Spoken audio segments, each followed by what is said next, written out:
Hello friends. Did you know nearly 80% of those who watch my videos aren't subscribed?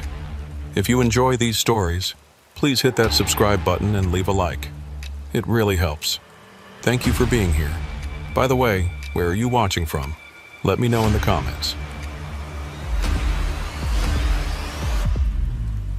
Thorne Merriweather pulled out of Thunder Bay at 10 minutes to 7 in the evening, and the weather forecast on his phone screen showed exactly what he'd been dreading for the past 2 hours.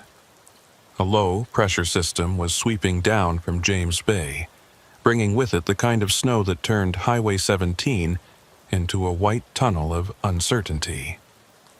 Thorne had been driving the Trans-Canada for nearly 12 years, hauling everything from lumber to auto parts across northern Ontario's endless forests, and he knew this stretch better than most. The 500-kilometer run between Thunder Bay and Sault Ste. Marie was lonely even in good weather, just 2 lanes of asphalt threading through black spruce and granite outcrops, with the occasional ghost town or fishing camp breaking up the monotony. But in a blizzard it became something else entirely. It became a test of nerves, equipment, and luck. His dispatcher had offered to push the delivery back a day, but Thorne had declined. He needed the miles, needed the paycheck, and more than that, he needed to prove to himself that he could still handle whatever the highway threw at him. That stubbornness was something his ex-wife had pointed out more than once during their marriage, usually right before she'd slam a door or leave the house for a few hours to cool off. Thorne pushed the thought away and focused on the road ahead, watching the first fat snowflakes appear in his headlight beams like moths drawn to flame. The radio crackled with traffic from other drivers, mostly complaints about visibility and road conditions, mixed with the occasional joke to keep spirits up. Thorne kept his CB volume low, but not off. Out here, that radio was more than just entertainment. It was a lifeline. By 8:30, the snow had thickened into a proper storm. Thorne's wipers beat a steady rhythm across the windshield, fighting to keep the glass clear, but it was a losing battle. Every few seconds, a gust of wind would blast snow across the highway, reducing visibility to almost nothing. He'd dropped his speed to 60 kilometers per hour, sometimes 50 when the gusts hit hardest, and he could feel the weight of his loaded trailer shifting slightly on the ice beneath his wheels. The highways department had been out with salt and sand earlier in the day, but it wasn't enough. Black ice was forming in patches, invisible and deadly, and Thorne knew that one wrong move could send his rig jackknifing across both lanes. He'd seen it happen to other drivers, good drivers, and he had no intention of becoming another cautionary tale on the trucker forums. Around kilometer marker 487, about an hour east of Nipigon, Thorne noticed something odd on his CB. The usual chatter had died down to almost nothing, which wasn't surprising given the conditions. Most drivers were probably too focused on keeping their rigs on the road to bother with small talk. But what replaced the silence was stranger. Every few minutes, a burst of static would erupt from the speaker, followed by what sounded like fragments of a conversation. The words were clipped and distorted, barely intelligible, but Thorne caught enough to recognize the cadence of dispatch communication. Someone calling in coordinates, someone requesting assistance. The problem was, the voice sounded wrong. It had a hollow, echoing quality, like it was bouncing off satellite towers that shouldn't exist out here in the middle of nowhere. Thorne reached for his CB handset and clicked the transmit button twice, the universal signal for "I'm listening, go ahead." Nothing came back except more static. He tried again, this time speaking into the mic. "This is Merriweather eastbound on 17, just past Nipigon. Anyone copying that last transmission?" His voice sounded small and flat inside the cab, swallowed up by the howl of wind outside. For a long moment there was nothing but white noise and the rhythmic thump of his wipers. Then, cutting through the static like a knife, came a voice. It was male, older, with a rasp that suggested decades of cigarettes and diesel fumes. Unit 12, this is dispatch. We're showing your position at marker 462.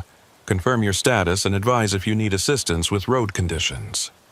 Thorne's hand tightened on the steering wheel. Marker 462 was behind him, at least 25 kilometers back, somewhere near the turnoff to Red Rock. And he wasn't Unit 12. His rig didn't have a unit number. He was an owner-operator, not part of a fleet. He keyed the mic again, slower this time, choosing his words carefully. Dispatch, this is an independent hauler. Call sign Merriweather. I'm not Unit 12, and I'm well past marker 462. You might have outdated GPS data. Silence stretched out for several seconds, long enough that Thorne started to think he'd imagined the whole thing. Then the voice came back, and this time there was an edge of urgency in it. Unit 12. We're showing you stationary at marker 462. Your transponder indicates you've been there for approximately 40 minutes. If you're experiencing mechanical failure or medical emergency, advise immediately. Thorne's mouth went dry. He glanced at his odometer, then at the kilometer marker post sliding past in the snow. He was definitely moving, definitely well beyond 462. Someone else must be stopped back there, someone using an old or repurposed CB channel. But the dispatcher's voice had specifically said Unit 12, and the way he kept insisting on that position felt less like confusion and more like certainty. The radio crackled again, and this time a different voice broke through. It was younger, tighter, with stress, and unmistakably frightened. Dispatch, this is Unit 12. I've got zero visibility here and my trailer's starting to slide. I need to know if there's a turnaround or pull-off ahead. I can't keep going like this. The voice paused, and Thorne heard the sound of labored breathing over the static.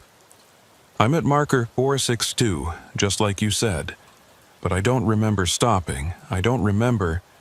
The transmission cut off abruptly, replaced by a high-pitched squeal that made Thorne wince and pull the handset away from his ear. When the noise finally died down, the silence that followed felt heavier than before, pressing in on the cab like a physical weight. Thorne's headlights caught something up ahead, a flash of orange and white stripes, the reflective surface of a road sign.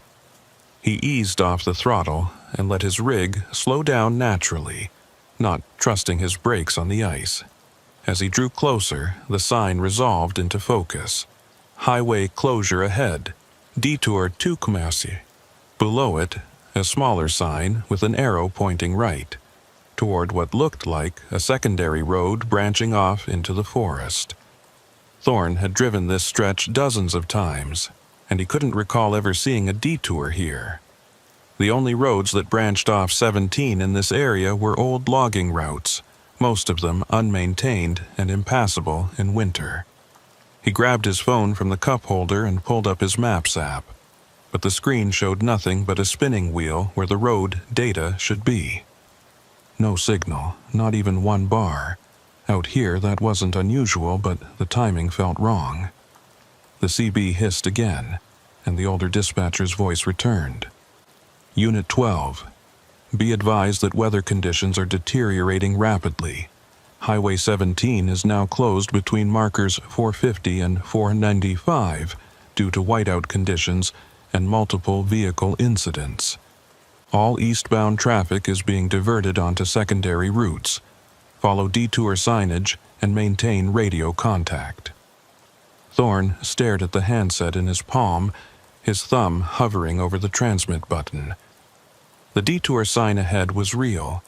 He could see it clearly through the snow, its reflective surface catching his headlights. But everything about this felt off.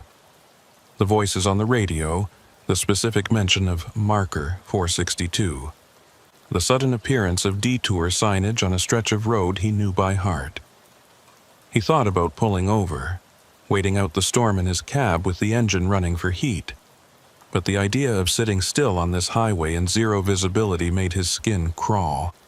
If another truck came barreling through the whiteout, they'd never see him until it was too late. The detour arrow pointed right, into darkness and trees. Thorne eased his rig forward, watching the turnoff approach, and made a decision. He'd follow the detour for a few kilometers, see where it led, and if it looked too sketchy or unmaintained, he'd find a safe spot to turn around and come back. The alternative, pushing forward on a closed highway in blizzard conditions, was a guaranteed way to end up in a ditch or worse. He clicked on his turn signal out of habit, even though there was no one behind him to see it, and guided his truck onto the secondary road. The transition was immediate and jarring. The pavement gave way to gravel and hardpack, and the smooth hum of highway driving became a rougher, jostling ride. His headlights illuminated a narrow corridor of white, with snow-laden evergreens pressing in on both sides. The road surface was barely visible beneath the accumulating snow, and Thorne had to rely on the faint outline of tire tracks from whoever had passed this way before him. The CB erupted with static again, louder this time, and beneath the white noise Thorne thought he heard something else. Music, maybe, or voices layered over each other in a way that didn't quite make sense. He reached over and turned the volume down, but not off. Whatever was happening on that channel, he wanted to stay aware of it even if it was just equipment malfunction or atmospheric interference. The northern lights could do strange things to radio signals, he knew, and out here in the deep bush with a storm overhead, anything was possible. But the rational explanations felt thin and unconvincing, like trying to convince yourself that the shadow in your bedroom corner is just a coat rack when every instinct screams otherwise. 3 kilometers in, the road bent sharply to the left, following the contour of what Thorne guessed was a frozen lake or wetland. His trailer swung wide on the turn, and he felt the wheels lose traction for a heart-stopping moment before catching again. He let out a breath he didn't know he'd been holding and tightened his grip on the wheel. The tire tracks he'd been following were getting fainter now, filling in with fresh snow faster than seemed possible. Another few minutes and they'd be gone entirely, leaving him to navigate by instinct and hope. He thought about the voice on the radio, the one claiming to be stopped at marker 462, and wondered if that driver had made the same choice he had. Wondered if they'd followed the same detour signs into the same dark forest, and wondered what they'd found at the end of the road. The CB crackled one more time, and the young driver's voice came through again, clearer now, but no less frightened. "Dispatch, I've been on this detour for over an hour, and I haven't seen any signs telling me where to rejoin 17. My fuel's getting low, and I'm starting to think I've made a wrong turn somewhere. Can you confirm the route?" There was a pause, filled with static and the distant howl of wind. Then the dispatcher responded, his voice flat and emotionless. "Unit 12, we show you still at marker 462. You have not moved. Repeat, you have not moved. Please confirm your status." The young driver's reply was sharp, almost angry. "I'm moving. I've been driving for over an hour. I can see the trees going past. I can feel the road under my wheels. I'm moving." The desperation in his voice made Thorne's chest tighten. Another pause, longer this time, and when the dispatcher spoke again, his words chilled Thorne to the bone. "Unit 12, that's impossible. Marker 462 no longer exists. It was removed from service in 1987.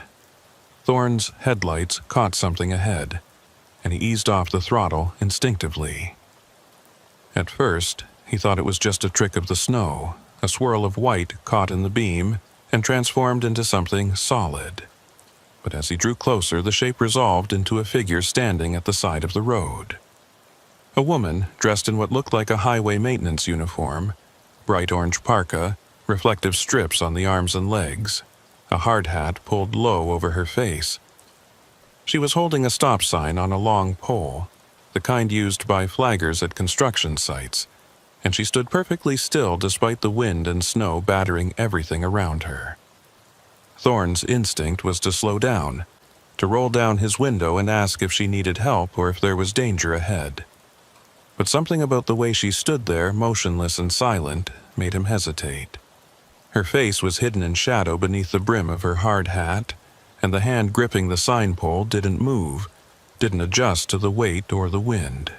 She looked less like a person and more like a mannequin, placed there by some unseen hand for purposes Thorne couldn't begin to guess at. He brought his rig to a crawl, close enough now to see details. The stop sign was old, its red paint faded and chipped, and the reflective strips on her uniform looked wrong, too dull, like they'd been left out in the sun for years. Thorne reached for his window control, then stopped. Every instinct he had was screaming at him not to open that window, not to engage with whatever this was. Instead, he kept his foot on the brake and stared at the figure, waiting for some sign of movement, some indication that she was aware of his presence. For several long seconds, nothing happened. The wind howled, the snow fell. The woman stood frozen in place, her stop sign held high like a warning or a threat. Then, slowly, almost imperceptibly, her head began to turn toward Thorne's cab. He didn't wait to see what was beneath that hard hat. He shifted into gear and pressed down on the accelerator, feeling his tires spin briefly on the snow before catching traction. The rig lurched forward, and Thorne fixed his eyes straight ahead, refusing to look in his side mirror, refusing to see if the figure was still standing there or if she was moving, following, coming closer. The CB crackled one final time as Thorne's truck picked up speed, the static now so loud it was almost painful. Through the noise, he heard the young driver's voice, fragmented and distorted. "I see lights ahead. I think, I'm almost back to the highway. Thank God. The transmission cut off with a sound like tearing metal, and then there was nothing but silence. Thorne's hands were shaking on the wheel, his breath coming in short, sharp gasps. He glanced at his dashboard clock and felt his stomach drop. It read 11:47 p.m. That couldn't be right. He'd left Thunder Bay at 7, and even accounting for the slow driving in the storm, he should barely be past 9:30 or 10 at the latest. But the clock insisted otherwise, its green digits glowing steadily in the darkness of the cab. 4 hours and 47 minutes had passed since he'd pulled onto Highway 17, and Thorne couldn't account for more than half of that time. Up ahead, the trees began to thin, and Thorne caught a glimpse of something that made his chest flood with relief. The orange glow of sodium vapor lights, the kind used to illuminate highway rest stops and service centers. He pressed harder on the accelerator, desperate to reach that light, to find other people and trucks and the blessed normalcy of a truck stop parking lot. The gravel road widened, smoothed out, and then suddenly he was back on pavement, real pavement, with painted lines and reflective markers. A sign flashed past on his right. "Welcome to Wawa, gateway to the north." Thorne's relief curdled into confusion. Wawa was at least 200 kilometers east of where he'd turned onto the detour. There was no way, no possible way, he'd covered that distance in the time that had passed. But the sign didn't lie, and as he guided his rig into the parking lot of a brightly lit Petro-Canada station, he saw other trucks lined up at the pumps, their drivers moving about in the cold like everything was perfectly normal. Thorne pulled into an empty spot, killed the engine, and sat in the sudden silence of his cab. His hands were still shaking. His mouth was dry. The CB radio sat quiet on its mount. No static, no voices, nothing but the soft crackle of dead air. He looked at his logbook, the physical one he kept for backup, even though everything was digital now, and opened it to today's page. The last entry he'd made was at 7:15 p.m., noting his departure from Thunder Bay. He should have made another entry by now, recording his stop at the detour or his arrival here in Wawa. But the page was blank after that first line, as if the past 4 hours had simply vanished. Thorne picked up a pen, held it over the paper, and tried to think of what to write. How do you log time that doesn't make sense? How do you explain a detour that covers 200 kilometers of highway when it should have been a simple bypass? He climbed out of his cab, his legs stiff and unsteady, and walked toward the station's convenience store. The cold hit him like a slap, and he pulled his jacket tighter around his chest. Inside, the bright fluorescent lights and the smell of coffee and hot dogs felt surreal after the darkness and isolation of the past few hours. A young clerk stood behind the counter, scrolling through her phone, and she looked up when Thorne approached. "Rough night out there," she said, nodding toward the windows where snow was still falling steadily. "You coming from the west?" Thorne nodded, not trusting his voice yet. The clerk continued, oblivious to his discomfort. "Highway 17's been closed since about 8:30. Multiple pileups near Nipigon. You must have gotten through just before they shut it down." Thorne found his voice, though it came out rougher than he intended. "I took a detour. Signs said the highway was closed, directed me onto a secondary road." The clerk frowned, her finger pausing on her phone screen. "A detour? I haven't heard anything about detours. The closure notice just said all traffic was being turned back at the way station." She tapped her phone a few times, pulling up what looked like a highway information app. "Yeah, see? No detours listed. They're just telling people to wait it out or find a hotel." Thorne felt the floor tilt slightly beneath his feet. He steadied himself against the counter and tried to keep his voice calm. There were signs, big orange signs with arrows, directing eastbound traffic onto a secondary road. "I followed them for," he stopped, unsure how to finish that sentence. "I followed them for a while." The clerk looked at him with something between concern and suspicion. "Are you okay? You look kind of pale. Do you need me to call someone?" Thorne shook his head quickly. No, I'm fine. Just need coffee. Strong coffee." He paid for the largest cup they had and walked back out to his truck, the steam rising from the cup in ghostly wisps. The parking lot was full now, at least 20 rigs lined up in neat rows, their drivers either sleeping in their cabs or gathered inside the station for warmth and company. Thorne climbed back into his own cab and pulled out his phone. Still no signal, which was strange given that he was in a town with visible cell towers. He tried calling his dispatcher anyway, just to leave a voicemail explaining the situation, but the call wouldn't connect. Just a spinning wheel on the screen and then an error message. Network unavailable. He tried texting instead, thumbs clumsy on the small keyboard. Made it to Wawa. Weird night. We'll explain later. The message hung in limbo for several seconds before finally showing sent, but Thorne had no confidence it would actually reach its destination. He sat in the driver's seat, sipping his coffee and staring out at the falling snow, trying to piece together what had happened. The detour signs, the voices on the CB, the woman with the stop sign, the missing hours. None of it made sense individually, and together it formed a picture so strange and unsettling that his mind kept trying to reject it. There had to be a rational explanation. Equipment malfunction, atmospheric conditions playing tricks with radio signals, fatigue making him lose track of time. The problem was, none of those explanations felt adequate. They felt like excuses, like ways to avoid acknowledging the wrongness of what he'd experienced. Thorne thought about the young driver on the radio, the one who claimed to be moving but who dispatch insisted was stationary at a marker that no longer existed. He wondered if that driver had ever made it off Highway 17, or if he was still out there somewhere following a road that shouldn't exist, broadcasting on a frequency that no one could hear. The coffee was hot and bitter, and Thorne drank it quickly, letting it burn away the chill that had settled into his bones. He'd have to file a report with his insurance company, he realized, explaining the gap in his logbook and the impossible distance his truck had somehow covered. They'd probably flag it as suspicious, maybe even accuse him of falsifying records or running off book to avoid hours of service regulations. But what else could he do?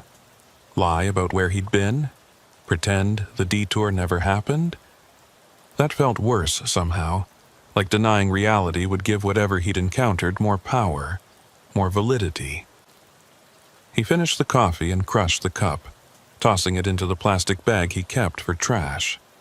Then he pulled out his logbook and pen, and after a long moment of hesitation he wrote, 11:47 p.m. Arrived Wawa via unscheduled detour. Details unclear. Vehicle and cargo secure. Outside, the snow continued to fall, blanketing the parking lot in white. Thorne reclined his seat and closed his eyes, but sleep wouldn't come. Every time he started to drift off, he'd jerk awake with the image of that woman in his mind, the highway maintenance worker with the stop sign, standing motionless in the storm. He'd see her face, or rather, the absence of her face, just shadow and darkness beneath the brim of that hard hat. And he'd hear the dispatcher's voice, flat and certain. Marker 462 no longer exists. It was removed from service in 1987. Thorne didn't know what that meant, didn't know if it meant anything at all. But he knew one thing with absolute certainty. He would never take that stretch of Highway 17 at night again. Not in a storm, not in clear weather, not for any amount of money. Some roads, he was beginning to realize, didn't follow the rules. Some roads went places that weren't on any map, and the drivers who followed them didn't always come back the same, if they came back at all. Thorne woke to the sound of diesel engines rumbling to life around him, and for a confused moment he didn't know where he was. The inside of his cab was cold, condensation frosting the edges of his windows, and pale morning light filtered through the snow-covered windshield. He sat up slowly, his neck stiff from sleeping at an awkward angle, and looked around the parking lot. Half the trucks that had been there last night were gone, their drivers having gotten an early start now that the storm had passed. The Petro-Canada station looked different in daylight. Smaller, less welcoming, just another roadside stop in a chain of identical stops stretching across the country. Thorne checked his phone and found he had signal again, 3 bars showing in the corner of the screen. He had a dozen missed calls from his dispatcher and a string of increasingly worried text messages asking where he was and why his GPS tracker had gone offline for over 6 hours. He called back immediately, and his dispatcher picked up on the second ring. The man's voice was tight with frustration and relief in equal measure. "Merriweather, what the hell happened? Your tracker showed you leaving Thunder Bay and then nothing. Just a blank spot on the map until you popped back up in Wawa 4 hours later. Did you have equipment failure?" Thorne rubbed his eyes, trying to organize his thoughts into something that wouldn't sound insane. "I hit the storm on 17, got diverted onto a detour because of highway closure. My phone lost signal, GPS must have cut out. I made it to Wawa and pulled in here to wait out the weather." There was a long pause on the other end of the line, and Thorne could hear the clicking of computer keys. "I'm not showing any official detour on Highway 17 last night. The highway was closed at Nipigon, yeah, but all eastbound traffic was being turned around and sent back west. No detours were authorized." Thorne's grip tightened on his phone. There were signs. Big orange reflective signs with arrows. I followed them because I wasn't going to sit in whiteout conditions on a closed highway. More clicking sounds, and then his dispatcher's voice came back, quieter now, more concerned. "Thorne, listen to me carefully. What kind of signs? Who put them up?" The question hung in the air between them, and Thorne realized he didn't have an answer.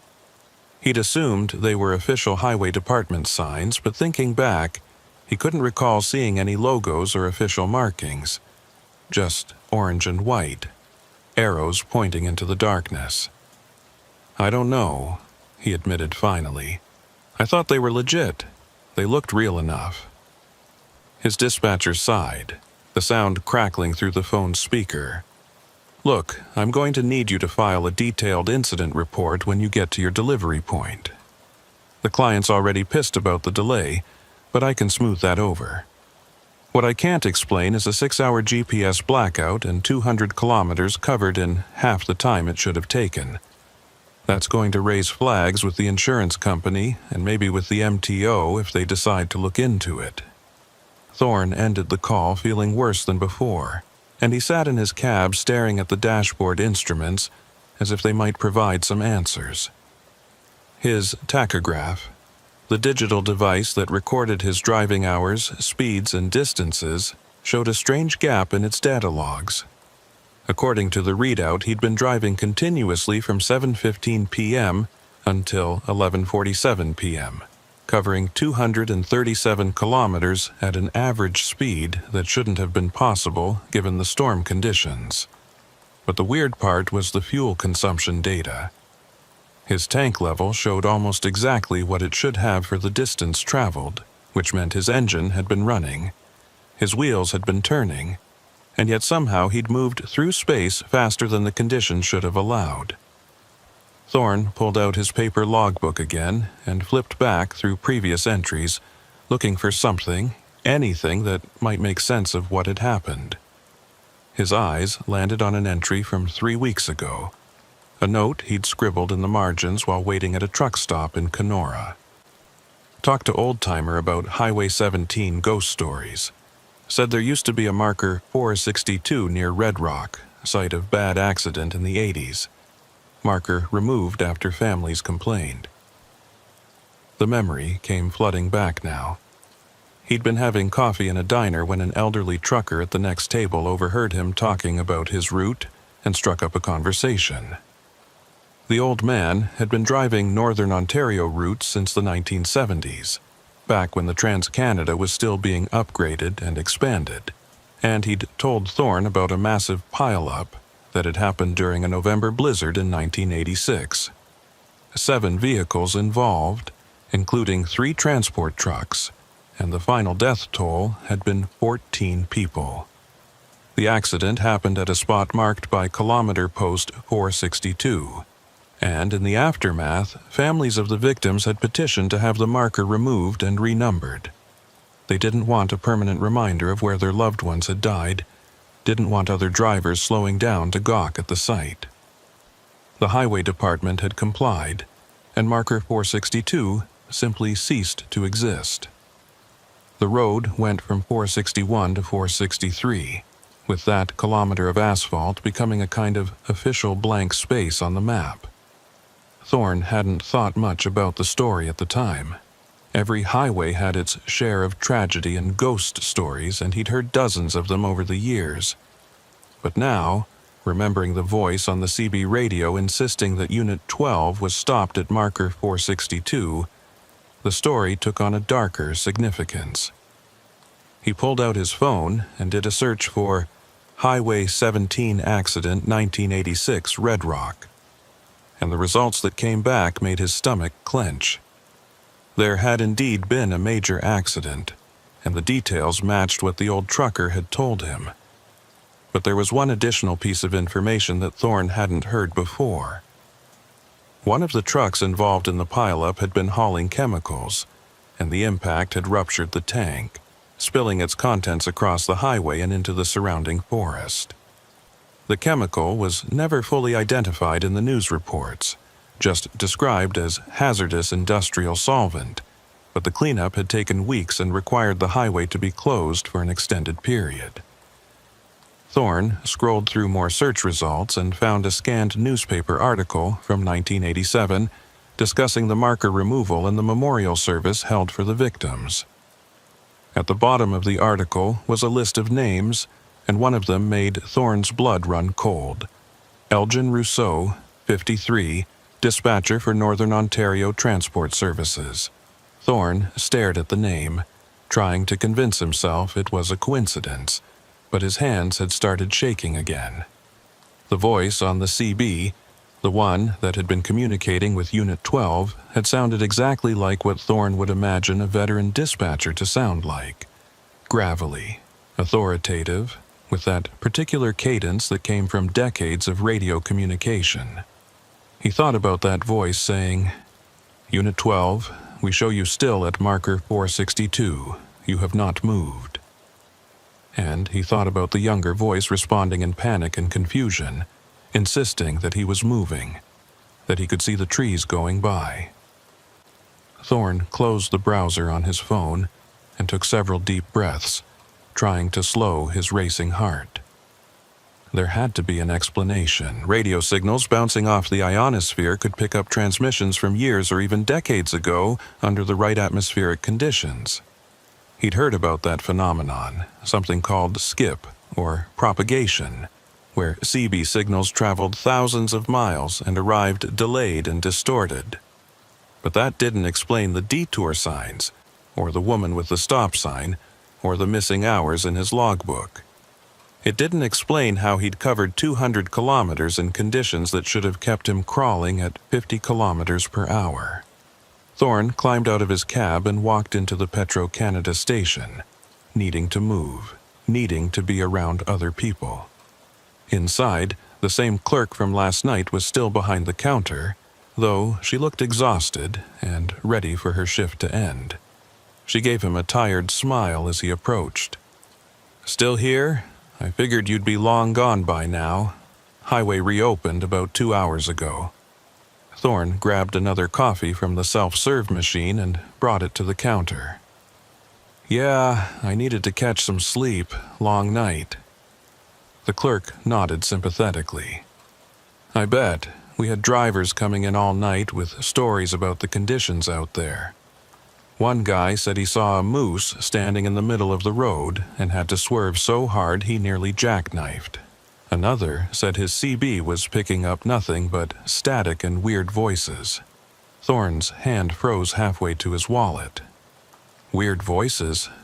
What kind of voices?" The clerk shrugged, scanning his coffee. "I don't know. I wasn't really paying attention. You know how truckers get when they've been on the road too long? Everything starts to sound spooky.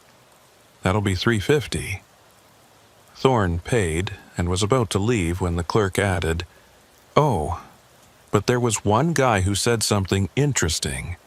He'd pulled off onto one of the old logging roads to wait out the worst of the storm, and when he tried to get back onto 17, he couldn't find the turnoff. Said it was like the road had just vanished. He drove up and down the same stretch 3 times before he finally found a different way back to the highway." She laughed, shaking her head. Probably just got disoriented in the snow, but he seemed pretty freaked out about it. Thorne thanked her and walked back outside, his coffee steaming in the cold morning air. The story the clerk had told him was too close to his own experience to be coincidence, and it raised a disturbing possibility. What if he wasn't the only one who'd encountered those detour signs last night? What if other drivers had followed the same route, taken the same wrong turn, and ended up lost in those endless forest roads? He thought about Unit 12 again, the panicked voice insisting he was moving while dispatch said he was stationary. What if that driver had never made it back to the highway? What if he was still out there somewhere, following a road that looped back on itself endlessly, his fuel gauge dropping toward empty while trees and snow scrolled past his windows in an infinite repetition? Thorne shook his head, trying to dispel the dark thoughts. He needed to get moving, needed to complete his delivery and put this whole experience behind him. But as he walked back toward his truck, something caught his eye. There was a vehicle parked at the far end of the lot, partially hidden behind a snowbank. It was an older pickup truck, painted in the yellow and orange colors of the Ontario Highway Maintenance Department, with rust eating through the wheel wells and a layer of snow covering its windshield. What made Thorne stop and stare was the figure sitting in the driver's seat.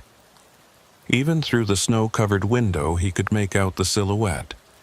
A person wearing what looked like a hard hat, sitting perfectly still, not moving at all, despite the fact that the truck's engine clearly wasn't running. Thorne took a few steps closer, his boots crunching in the fresh snow, and the figure's head turned slightly toward him. For just a moment, he thought he saw the same shadowed face from last night, the absence of features beneath the brim of that hard hat. But then a gust of wind blew snow across the parking lot, momentarily obscuring his view, and when it cleared, the truck was empty. No figure in the driver's seat, no sign that anyone had been there at all. Just an abandoned maintenance vehicle, probably left there months or even years ago and forgotten.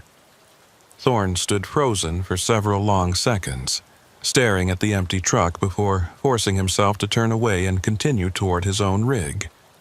His imagination was running wild now, seeing patterns and connections where none existed. Lack of sleep and stress were making him paranoid, that was all. He needed to get back on the road, complete his delivery, and take a few days off to clear his head.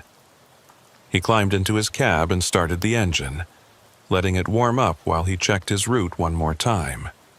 The delivery was in Sault Ste. Marie, still another 200 kilometers east on Highway 17.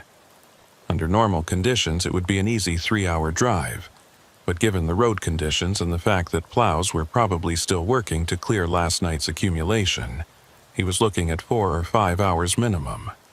Thorne pulled out of the parking lot and merged back onto the Trans-Canada, heading east into the pale morning light. The highway had been plowed since the storm, but there was still packed snow on the shoulders and black ice lurking in the shadows where the sun hadn't reached yet. He kept his speed conservative, staying in the right lane and letting faster traffic pass him when they wanted to. The CB radio crackled occasionally with traffic from other drivers. Normal conversations about road conditions and weather forecasts. Nothing strange or unsettling. Thorne kept the volume low but audible, part of him still listening for that dispatcher's voice, for any sign that he hadn't imagined the whole thing. About 40 minutes east of Wawa, Thorne passed a highway maintenance depot set back from the road. He glanced at it as he drove by, noting the lineup of yellow plows and salt trucks, and something made him hit his brakes and pull onto the shoulder. He sat there with his 4-ways flashing, staring at the depot through his passenger window, trying to figure out what had caught his attention. Then he saw it. Parked among the other maintenance vehicles was a truck identical to the one he'd seen in the Petro-Canada parking lot.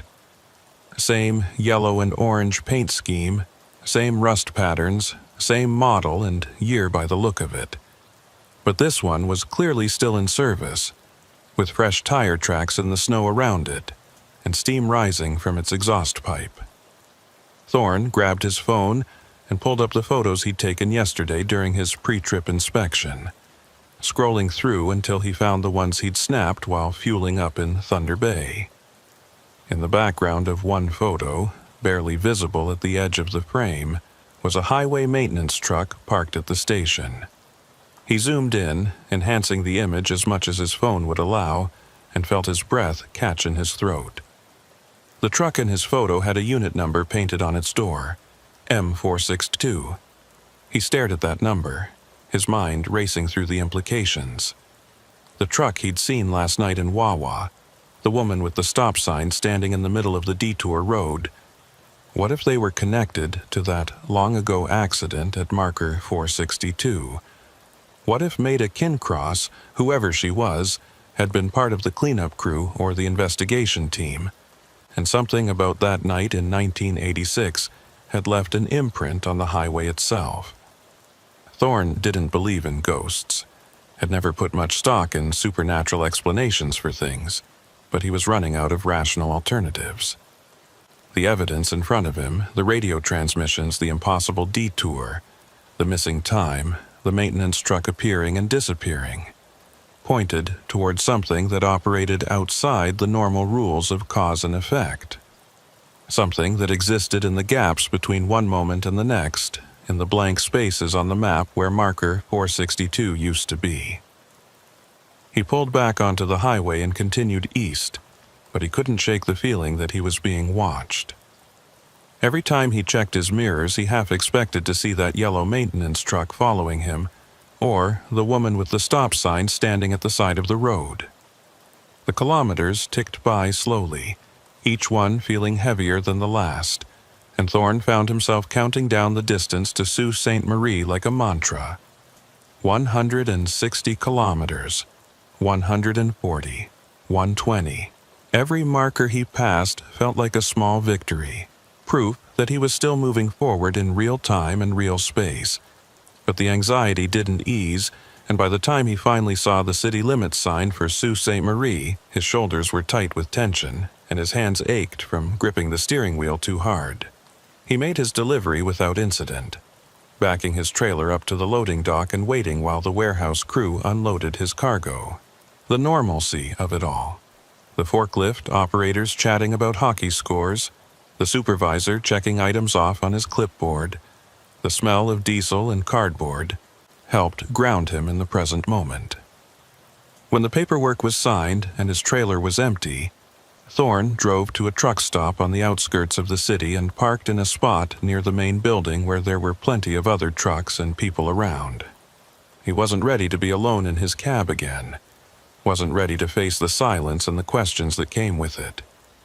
Inside the truck stop restaurant, he ordered a full breakfast even though it was past lunchtime.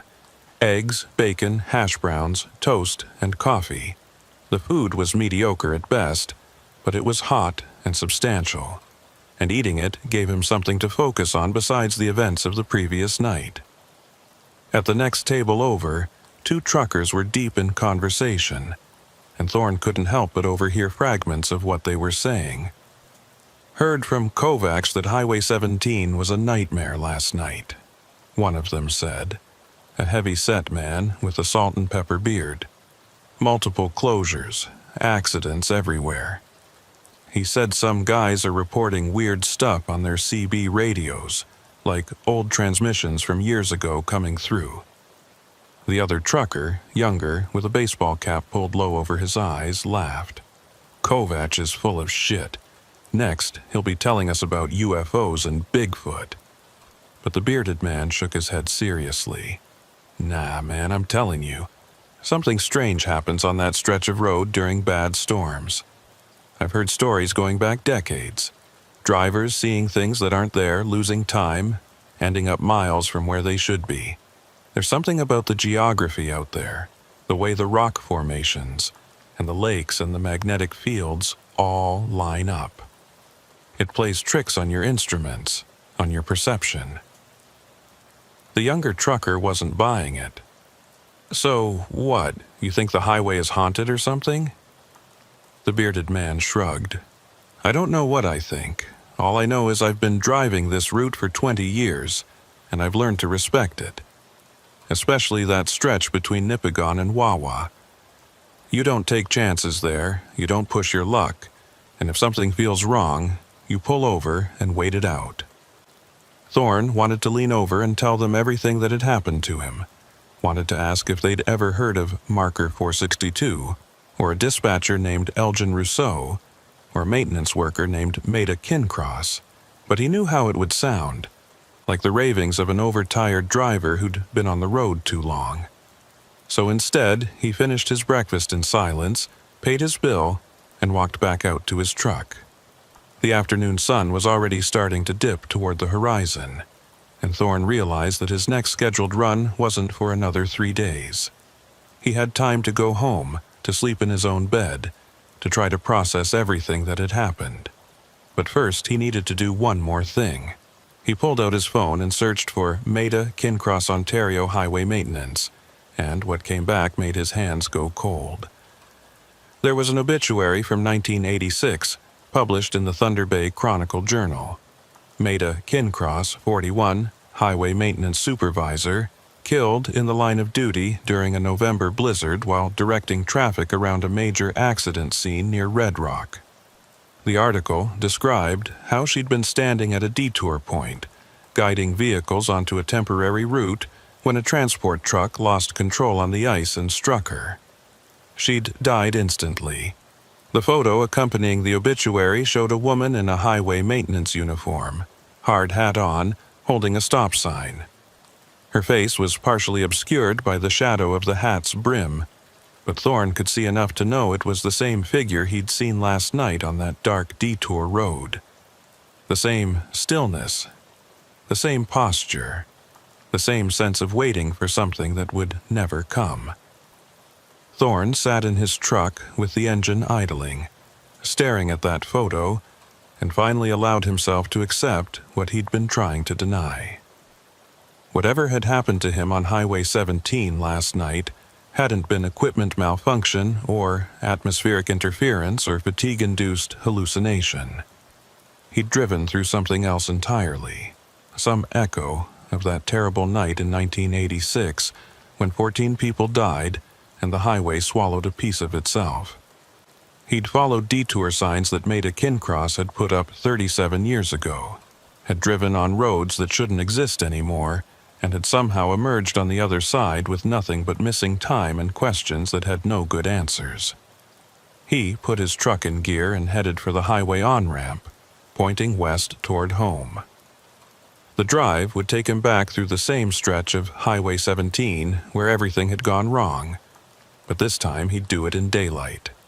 And this time he'd be ready for anything.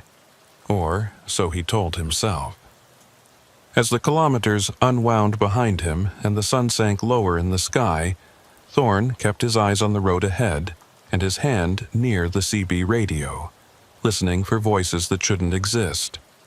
And somewhere in the back of his mind, he couldn't stop thinking about Unit 12, about that young driver who'd insisted he was moving while dispatch said he was stationary at a marker that no longer existed.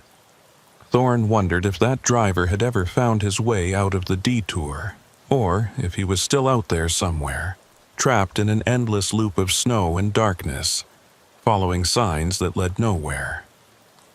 The thought made him press a little harder on the accelerator, eager to put miles between himself and whatever haunted that section of highway. But even as he drove, he knew he'd never really leave it behind. Some roads get into your head and stay there, and Highway 17 was now one of them. The westbound drive back through northern Ontario should have been routine, but Thorne found himself gripping the steering wheel tighter every time he approached a kilometer marker in the 450s and 460s.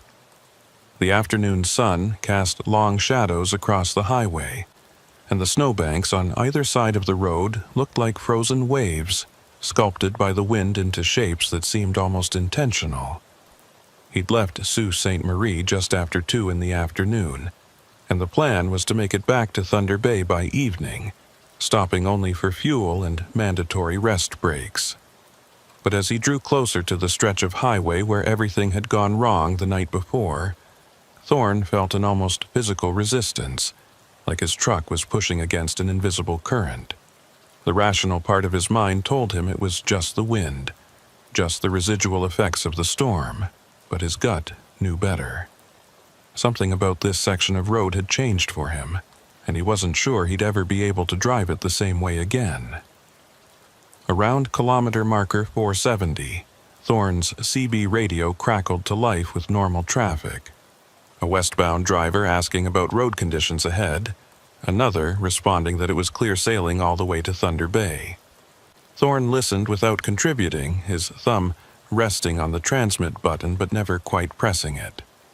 He wasn't ready to engage with other drivers yet. Wasn't ready to pretend that everything was normal when his logbook still had that unexplained gap, and his tachograph data still showed impossible travel times.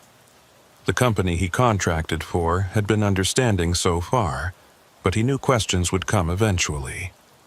Insurance companies didn't like mysteries, and neither did the Ministry of Transportation. Someone would want answers, and Thorne had nothing to give them except a story that sounded like it belonged on a late-night radio show about paranormal experiences. He could already imagine the skeptical looks, the suggestions that maybe he needed a mental health evaluation, the possibility that his commercial driver's license could be suspended pending investigation. He passed the exit for Wawa and felt a small surge of relief that he hadn't needed to stop there again. The town looked different in daylight, less threatening, more mundane, but Thorne couldn't shake the memory of that maintenance truck in the parking lot. the figure that had been there and then wasn't. He checked his mirrors compulsively now, scanning for yellow vehicles, for anyone who might be following him, and he knew the paranoia was getting worse rather than better.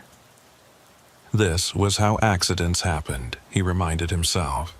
This was how good drivers ended up in ditches, or worse, because they were too distracted by their own thoughts to focus on the road. Thorne forced himself to take a deep breath and consciously relax his shoulders. He had another 150 kilometers to go before Thunder Bay, and he needed to keep his head clear for all of them. But even as he tried to center himself, his eyes kept drifting to the odometer, watching the numbers tick upward, counting down the distance to where he'd turned onto that detour the night before. At kilometer marker 487, Thorne slowed down without meaning to. This was where he'd seen the first detour sign, where he'd made the decision to leave Highway 17 and follow those orange arrows into the forest. In daylight, the spot looked completely ordinary, just a widening of the shoulder where the highway department probably stored gravel and salt in the summer months. There was no turnoff visible, no secondary road branching away into the trees, nothing to suggest that another route even existed. Thorne pulled onto the shoulder and put his truck in park, leaving the engine running while he climbed out to take a closer look. The cold hit him immediately, but he ignored it, walking along the edge of the pavement and staring into the tree line. The forest was dense here, black spruce and jack pine growing so close together that he couldn't see more than 20 or 30 feet into the shadows. Snow covered everything in a thick white blanket, pristine and undisturbed. No tire tracks, no sign that any vehicle had ever turned off the highway at this point. Thorne walked further along the shoulder, his boots crunching in the packed snow, and that's when he noticed something odd. There were marks in the snowbank, parallel lines about 8 feet apart, like something heavy had been dragged through. The marks led from the highway shoulder toward the trees, and they were partially filled in with fresh snow but still visible enough to trace. Thorne followed them carefully, climbing over the snowbank and pushing through the underbrush at the forest's edge. About 15 feet in, he found what he was looking for, or rather, what he'd been dreading to find. There was a road here, or at least there had been. The pavement was old and broken, barely visible beneath the snow and decades of organic debris, but it was definitely man-made. Thorne could see the faint outline of asphalt through gaps in the snow, and when he kicked away some of the accumulation with his boot, he revealed a painted line, faded yellow, the kind used to mark the center of a 2-lane road. This was where he'd turned last night. This was the detour he'd followed into darkness and lost time. He pulled out his phone and took several photos, documenting the hidden road and the marks in the snowbank. The photos looked innocuous enough on his phone's screen, just snow and trees and broken pavement. But Thorne knew what they represented. This was evidence that the detour had been real, that he hadn't imagined the whole thing. But it also raised more questions than it answered. If this road existed, why wasn't it on any map? Why had the clerk in Wawa insisted there were no authorized detours? And most importantly, where did this road actually go? Thorne considered walking further along the old pavement, following it deeper into the forest to see where it led. But something stopped him. The shadows under the trees seemed darker than they should be, even accounting for the thick canopy, and the silence was absolute. No bird calls, no wind rustling through branches, nothing but the distant sound of traffic on Highway 17 behind him. It felt wrong, felt like trespassing in a place where he wasn't welcome, and Thorne's instincts screamed at him to get back to his truck and leave this place behind. He climbed back over the snowbank and returned to his rig, his hands shaking slightly as he pulled himself up into the cab. The warmth inside was a relief, but it did nothing to ease the chill that had settled into his bones. Thorne sat in the driver's seat for several long minutes, staring at the photos on his phone and trying to decide what to do with them. He could send them to his dispatcher, could file them with his incident report and let someone else figure out what they meant. But what if that led to more questions he couldn't answer? What if it led to investigations and interviews and eventually to losing his license because no one believed his story? The alternative was to delete the photos and say nothing, to pretend the detour had been a figment of storm-induced confusion, and to carry the weight of what he'd experienced alone. Neither option felt right. But Thorne wasn't sure he had the strength to fight for the truth when the truth itself was so slippery and strange. He pulled back onto the highway and continued west, but his mind kept returning to that hidden road and the question of where it went. According to his tachograph, he'd driven for over 4 hours on that detour, covering more than 200 kilometers at speeds that shouldn't have been possible on an old logging road in the middle of a blizzard. The math didn't work, the physics didn't work, and yet his truck's instruments insisted it had happened. Thorne thought about the maintenance worker he'd seen standing in the middle of the road, Maida Kincross in her orange parka and hard hat, holding that stop sign like a barrier between one world and another.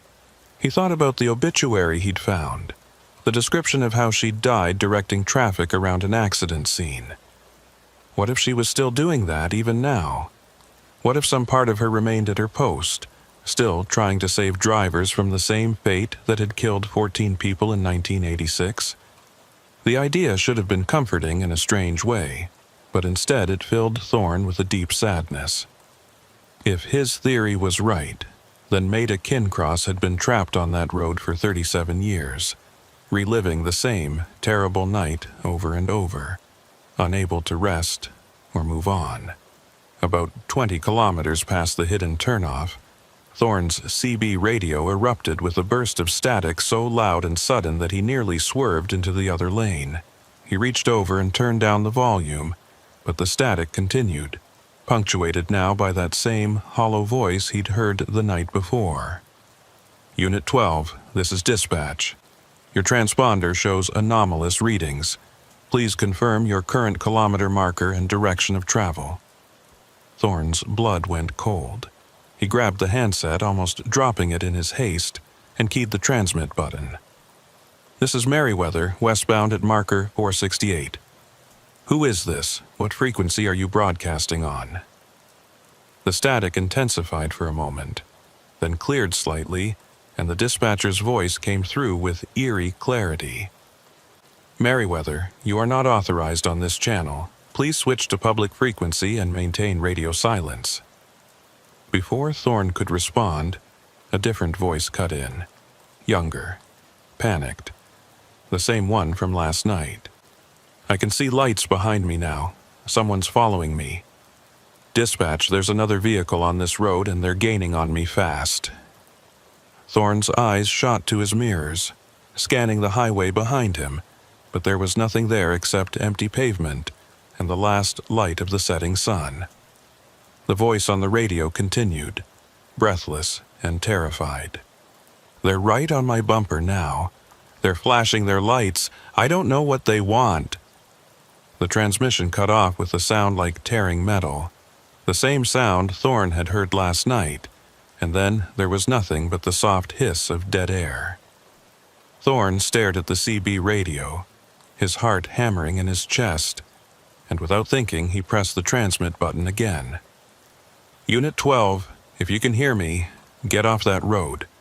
Find a place to turn around, get back to the highway. That road doesn't go anywhere good. Silence stretched out for what felt like an eternity, and Thorne was about to try again when a response crackled through. Who is this? How do you know about the road? The young driver's voice was suspicious now, edged with fear and confusion. Dispatch said I was the only unit in this sector. Thorne chose his words carefully, aware that he might be talking to an echo, a recording, something that existed outside normal time. My name is Thorne Merriweather. I'm a trucker, same as you. I drove that same detour last night during the storm, and I made it out. You can too, but you need to turn around now. Another long pause, and when the voice came back it sounded younger than before, almost childlike in its vulnerability. "I don't know how to turn around. The road's too narrow, and there's something wrong with my instruments. My GPS is showing me in the middle of Lake Superior, and my odometer stopped working about an hour ago. I don't even know how much fuel I have left." Thorne's grip tightened on the handset. "Listen to me very carefully. Stop your truck wherever you are right now. Don't drive any further. Set your parking brake and turn on your four-ways. Can you do that?" He heard the sound of air brakes hissing through the static, then the young driver's voice again. "Okay, I'm stopped. Now what?" Thorne wasn't sure how to answer that question. He'd made it out of the detour, but he didn't know how or why. He'd just kept driving until the road deposited him back on Highway 17, hours and kilometers from where he should have been. But he couldn't tell this other driver to do the same thing, couldn't encourage him to keep going when the road itself might be the trap. "Stay where you are," Thorne said finally. "Stay in your cab, keep your engine running for heat, and wait. Someone will come for you." Even as he said it, he wasn't sure he believed it. Who would come? The highway department didn't know about that road. Dispatch couldn't track transponders that showed impossible locations. And if the young driver was actually calling from 1986, trapped in the same loop as Elgin Rousseau, and made a kin cross, then no help was coming. No help had ever come. The realization hit Thorne like a physical blow, and he pulled onto the shoulder again, unable to continue driving while his mind raced through the implications. He sat with the engine idling, staring at the CB radio and waiting for another transmission, but none came. The static had faded to background noise, and the frequency was quiet again, except for the occasional burst of normal trucker chatter. Thorne checked his phone and saw that it was approaching 5 in the evening. He'd been on the road for nearly 3 hours since leaving Sault Ste. Marie, and he still had over 100 kilometers to go before Thunder Bay. But he couldn't shake the feeling that he'd left something unfinished back there, that by driving away from that hidden turnoff he was abandoning the young driver to his fate. Thorne grabbed his logbook and flipped back through the pages, looking for the entry he'd made 3 weeks ago after talking to that old-timer in Kenora. The trucker's name had been... he couldn't remember, but there'd been a phone number scrawled in the margin, a contact for anyone who wants to hear more stories about Highway 17. Thorne found the number and dialed it, not knowing what he'd say but needing to talk to someone who might understand. The phone rang 4 times before an elderly man's voice answered, rough with age and cigarettes. "Yeah?" Thorne took a breath, organizing his thoughts. "My name is Thorne Merriweather. We talked a few weeks ago at a truck stop in Kenora. You told me about the accident at marker 462, about how the marker got removed." There was a long pause on the other end, and Thorne heard the sound of a door closing and footsteps on what sounded like a wooden floor. "I remember you," the old man said finally. "You're the one who was asking about the old routes. What's happened?" Thorne told him everything. The storm, the detour signs, the voices on the CB finding the hidden road, hearing Unit 12's transmissions again today. He expected skepticism or dismissal, but instead the old man just listened in silence until Thorne ran out of words. Then he sighed, a sound heavy with old grief and resignation. "You drove the ghost road," the old man said. "I've heard about it from maybe half a dozen drivers over the years. Most of them don't talk about it, don't want people thinking they've lost their minds, but it's real, or real enough anyway." Thorne's hand tightened on his phone. "What is it? What's actually happening out there?" The old man was quiet for a moment, and when he spoke again, his voice was careful, measured. "Near as I can figure, that accident in '86 did something to the highway. Maybe it was the chemicals that spilled. Maybe it was just the sheer amount of death and suffering concentrated in one spot. But that stretch of road between Nipigon and Wawa, it's not entirely stable anymore. During bad storms, when conditions match what they were like that night, the road remembers. It plays back what happened, and sometimes drivers get caught up in it. They take a detour that existed 37 years ago, follow emergency signs that were put up by people who are long dead, and when they come out the other side, if they come out, they've lost time and distance in ways that don't make sense.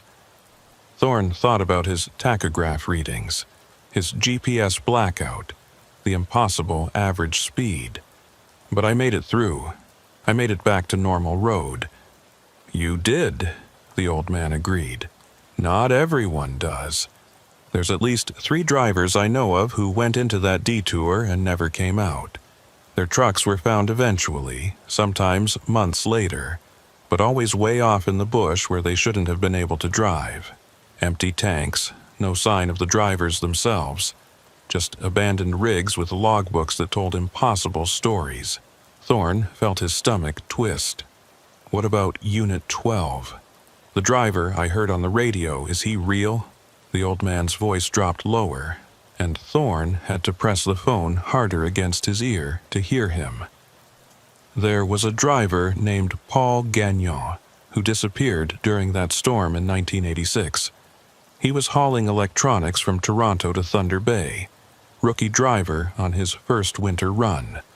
Last anyone heard from him was around 11 at night, calling in his position at marker 462 and saying visibility was 0. They found his truck 3 months later, about 40 kilometers north of the highway, buried in snow. Fuel tank was bone dry, but the odometer showed he'd driven over 500 kilometers after his last check-in. Impossible distance, impossible route. His body was never found. Thorne closed his eyes, and in his mind he could see that young driver sitting in his cab, watching his fuel gauge drop toward empty, following a road that went nowhere. "Is he still out there?" he asked, though he already knew the answer. "Some part of him is," the old man said. "Same as Elgin Rousseau, same as Maida Kincross. They're stuck in that night, reliving it over and over. And when conditions are right, when another driver makes the same wrong turn, they try to help. Elgin tries to guide drivers back to the highway. Maida tries to warn them off the detour. But they can't change what happened to them, and most of the time they can't save anyone else either." Thorne opened his eyes and stared out at the darkening highway. "I heard Paul today. He said something was following him, flashing lights. What was that?" The old man's answer was grim. "That was the truck that hit Maida. The driver lost control on the ice, went into a skid, couldn't stop. He survived the impact, but she didn't. In the loop, the recording, whatever you want to call it, that truck is always there, always coming up behind anyone who's on that road. It's part of the pattern, part of what makes the whole thing repeat." Thorne felt a wave of helplessness wash over him. "Is there anything we can do? Any way to help them?" The old man was quiet for so long that Thorne thought he'd hung up. Then he spoke, and his voice was soft, with something like pity. "The only thing you can do is stay off that road. Don't drive Highway 17 in blizzard conditions, especially not at night. And if you see detour signs that don't feel right, that don't match what you know about the road, turn around and go back the way you came. Don't follow them, no matter how official they look, because once you're on that ghost road, you're playing by its rules, and the house always wins. Thorne." Thorne thanked him and ended the call, sitting in the growing darkness of his cab with the engine still idling. The old man's words echoed in his mind. The house always wins. But Thorne had won, hadn't he? He'd driven the ghost road and come out the other side alive and intact, with nothing but missing time and unexplained readings to show for it. Unless that wasn't the end of it. unless the road wasn't done with him yet. He pulled up his tachograph data on the dashboard display and scrolled through the records from last night, looking for anything he might have missed. The gap in the data was still there, that 4-hour window where his truck had apparently been both moving and stationary, covering distance at speeds that violated physics. But as he examined the readout more closely, Thorne noticed something new. At the exact moment when his GPS had come back online and his truck's position had reappeared in Wawa, there was a notation he hadn't seen before. It was just a single line of text in the error log, printed in small font at the bottom of the screen. Geofence breach. Unauthorized zone entry detected. Location data corrupted. Thorne stared at that message, his mind racing. Geofencing was technology that created virtual boundaries and triggered alerts when a vehicle entered or left a defined area. His truck's GPS system had basic geofencing for border crossings and way station approaches, but he'd never seen it trigger an unauthorized zone alert before. He hadn't even known his system could generate that kind of message. He tapped the screen, trying to access more details about the error, but the system just displayed a loading icon that spun endlessly without resolving. After a minute of waiting, Thorne gave up and switched back to the main display. But the seed of an idea had been planted. What if his truck's GPS had detected something last night, some boundary or zone that shouldn't exist? What if the ghost road had a kind of digital signature that his instruments had picked up, even when his conscious mind didn't understand what was happening? Thorne pulled out his phone and opened his trucking company's driver portal app. Every truck in the fleet had its movements tracked and recorded, and drivers could access their own data through the app for logbook verification and route planning. He navigated to last night's trip record and pulled up the map view, expecting to see the same blank space that his dispatcher had mentioned. Instead, what he saw made his breath catch. There was a route traced on the map, but it didn't follow Highway 17. Instead, it showed his truck veering off the main highway at marker 487 and following a thin gray line that wound north and east through areas marked as Crownland, no public access. The gray line meandered through the digital forest for what looked like hundreds of kilometers, twisting and turning in ways that no real road would, before finally reconnecting with Highway 17 at Wawa. Thorne zoomed in on the route, trying to see more detail, but the gray line stayed stubbornly vague, with no street name or route number attached to it. It was just there, a ghost in the mapping data, proof that his truck had traveled somewhere that officially didn't exist. He took screenshots of the map, saving them to his phone's memory, and then tried to zoom in further on the point where his route had left the highway. As the map expanded, more details appeared. A notation in small text that read, Historical Route 17A, decommissioned 1987, no maintenance. Thorne felt his pulse quicken. Route 17A.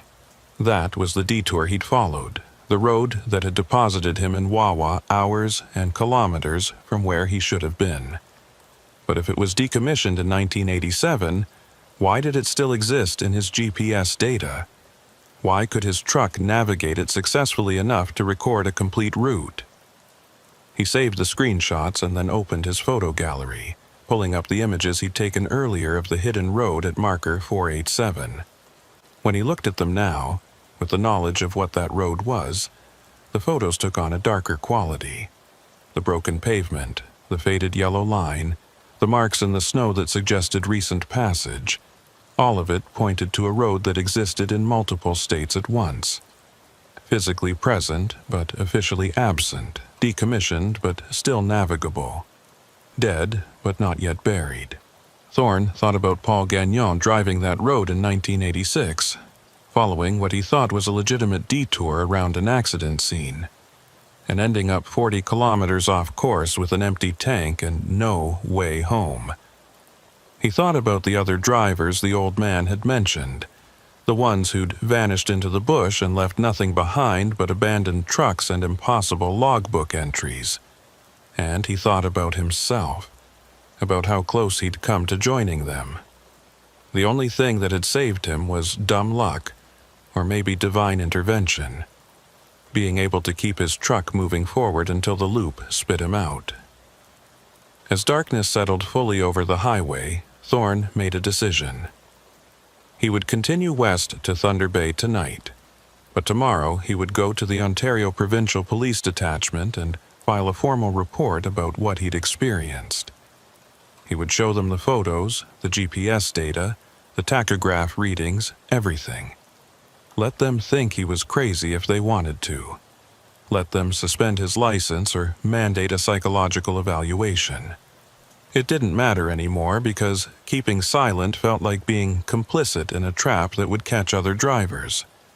If there was even a chance that his testimony could prevent someone else from making that wrong turn, from following those detour signs into oblivion, then it was worth whatever consequences came his way. He pulled back onto Highway 17 and drove west into the gathering night, watching his mirrors more carefully than ever before. The kilometers passed slowly, each marker bringing him closer to the safety of Thunder Bay and further from the stretch of road where reality bent in ways it shouldn't. But even as distance accumulated behind him, Thorne couldn't shake the feeling that he was still connected to that place, still tied to the ghost road by invisible threads that would never fully break. His CB radio remained quiet for the rest of the drive. No static, no phantom voices, just the normal chatter of drivers discussing weather and traffic. But Thorne kept the volume up anyway, listening for any sign that Paul Gagnon or Elgin Rousseau or Maida Kincross might break through again. Some part of him hoped they would. Hoped he could hear confirmation that they were still out there, still trying to save others from their fate. But another part of him, the part that wanted to sleep soundly again and drive without fear, hoped for nothing but silence. The highway stretched ahead, reflective markers glowing in his headlights like a runway leading home, and Thorne followed them with the determination of a man who'd seen behind the curtain of normal reality and didn't much like what he'd found there. Tomorrow would bring questions and consequences, but tonight he just needed to make it home. Everything else could wait until morning. Thorne made it back to Thunder Bay just after 9 that evening, pulling into his usual parking spot at the storage yard where he kept his truck between runs. The familiar surroundings should have been comforting. The chain-link fence, the security lights casting orange pools on the gravel, the other trucks lined up in neat rows like sleeping giants. But as he climbed out of his cab and locked the door, Thorne felt no relief. Only a bone-deep exhaustion that went beyond physical tiredness. He'd been awake for nearly 40 hours straight, and the events of the past 2 days had left him hollowed out, running on nothing but coffee and nervous energy. His apartment was only a 10-minute drive away, but those 10 minutes felt like crossing a vast distance, leaving behind the world of highways and CB radios and entering a space where normal rules applied, where roads went where they were supposed to go, and time moved in predictable increments, and the dead stayed buried instead of directing traffic in endless loops. He showered until the hot water ran cold, then collapsed into bed without bothering to eat. Sleep came quickly, but brought no peace. His dreams were filled with snow and static, with yellow maintenance trucks appearing and disappearing in his mirrors, with kilometer markers that counted down instead of up. He dreamed of driving a road that curved back on itself like a Mobius strip, passing the same trees and the same rock cuts over and over, while his fuel gauge dropped inexorably toward empty. And through it all, a voice on the CB radio kept asking for his position, kept insisting he hadn't moved, kept telling him that marker 462 no longer existed. When Thorne jerked awake just after dawn, tangled in sweat-soaked sheets, the dream faded, but the unease remained. He lay in bed staring at the ceiling, listening to the ordinary sounds of morning traffic outside his window, and tried to convince himself that he was safe now, that whatever had happened on Highway 17 was behind him. By 8 o'clock, Thorne was showered again and dressed in clean clothes, sitting at his small kitchen table with his laptop open and his phone beside it. He'd spent the past hour organizing all his evidence, downloading the photos from his phone, pulling up his GPS route data, screenshotting his tachograph readings, writing out a detailed timeline of everything that had happened. The document he'd created was 12 pages long, methodical and precise, leaving nothing out. He included the conversation with the old trucker, the research he'd done on the 1986 accident, the obituaries for Elgin Rousseau and Maida Kincross, and the missing person report for Paul Gagnon. It read like a case file, like something a detective might compile, and Thorne hoped that the sheer weight of documentation would lend credibility to a story that otherwise sounded unhinged. At 9:30, he drove to the Ontario Provincial Police Detachment on Balmoral Street, carrying a USB drive with all his files and a printed copy of his report in a manila folder. The officer at the front desk was a young woman with her hair pulled back in a tight bun, and she looked up from her computer with a professional smile as Thorne approached. "Good morning. How can I help you?" Thorne set the folder on the counter between them, suddenly uncertain how to begin. "I need to report something that happened on Highway 17. It's complicated." The officer's expression shifted to something more attentive, and she reached for a notepad. "Were you involved in an accident? Are you injured?" Thorne shook his head. "No accident, but I encountered something on the highway 2 nights ago that I think you should know about. There's a road out there, an old decommissioned route, and it's still accessible. Drivers could get lost on it, could end up in serious trouble." He pushed the folder across the counter. "I've documented everything here, photos, GPS data, all of it." The officer opened the folder and began leafing through the pages, her expression growing more puzzled as she read. She paused at one of the photos showing the broken pavement and faded yellow line, then looked back up at Thorne. "This road you found, where exactly is it located?" Thorne pulled out his phone and showed her the GPS map with his route highlighted. "It branches off Highway 17 at kilometer marker 487, about halfway between Nipigon and Wawa. It's not visible from the road, you have to know it's there. But there were detour signs directing traffic onto it during the storm 2 nights ago." The officer studied the map, zooming in and out, her frown deepening. "Sir, I'm showing Highway 17 as a straight run through that area. There's no junction at marker 487, no secondary roads." Thorne had expected this response, but it still frustrated him. "That's because it's decommissioned. It shows up in my GPS data as Route 17A, abandoned in 1987. But it's still there, still passable. And during that storm there were signs directing eastbound traffic onto it." The officer set down his phone and closed the folder, and Thorne could see the shift in her demeanor, from professional attention to polite skepticism. "Mr. Merriweather, I understand you had a difficult drive during the storm. Visibility was extremely poor that night, and several drivers reported disorientation. It's possible you took a wrong turn onto a logging road or a maintenance access route and got temporarily confused about your location." Thorne felt his jaw tighten. "I'm not confused. I'm an experienced driver. I know Highway 17 like the back of my hand. And what I'm telling you is that there's something wrong with that stretch of road. People have gone missing there. Paul Gagnon in 1986, and probably others since then. If you look into the records..." The officer held up a hand, her expression sympathetic but firm. "Sir, I appreciate you coming in, and I'll make sure this report is filed. But without evidence of an actual crime or immediate danger, there's not much we can do. If you're concerned about road safety, you should contact the Ministry of Transportation. They handle highway maintenance and signage." She pulled a business card from a holder on the desk and handed it to Thorne. "That's their regional office number.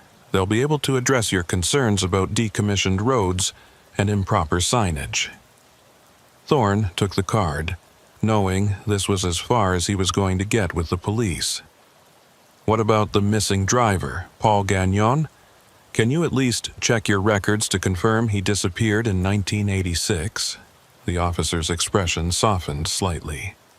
"I can look into historical records, but that would have been before my time, and probably before digital records. If there was a missing person case from 1986, it would be in archived files." She wrote something on her notepad and tore off the sheet, handing it to Thorne. "That's a case number for your report. If we find anything relevant, we'll contact you. But I have to be honest. If this person went missing nearly 40 years ago, the chances of new information surfacing are extremely slim." Thorne thanked her and left the detachment, feeling deflated and frustrated. He'd known it was a long shot, but some part of him had hoped for validation, for someone in authority to take his experience seriously and maybe even investigate. Instead, he'd been politely dismissed as a confused driver who'd gotten turned around in a storm. The business card for the Ministry of Transportation felt heavy in his pocket, and Thorne debated whether it was worth making that call. What would he tell them? That their decommissioned road was still routing traffic during storms? That ghost dispatchers were broadcasting on CB frequencies? They'd dismiss him even faster than the police had. Thorne drove back to his apartment and spent the rest of the morning searching online for any mention of Route 17A or unusual incidents on Highway 17 near marker 487. He found plenty of accident reports, weather advisories, and trucker forum discussions about difficult driving conditions, but nothing that specifically referenced the ghost road or matched his experience. There were a few vague posts about weird vibes on that stretch of highway, and one trucker who claimed his GPS had glitched out near Wawa, but nothing concrete enough to corroborate what Thorne had experienced.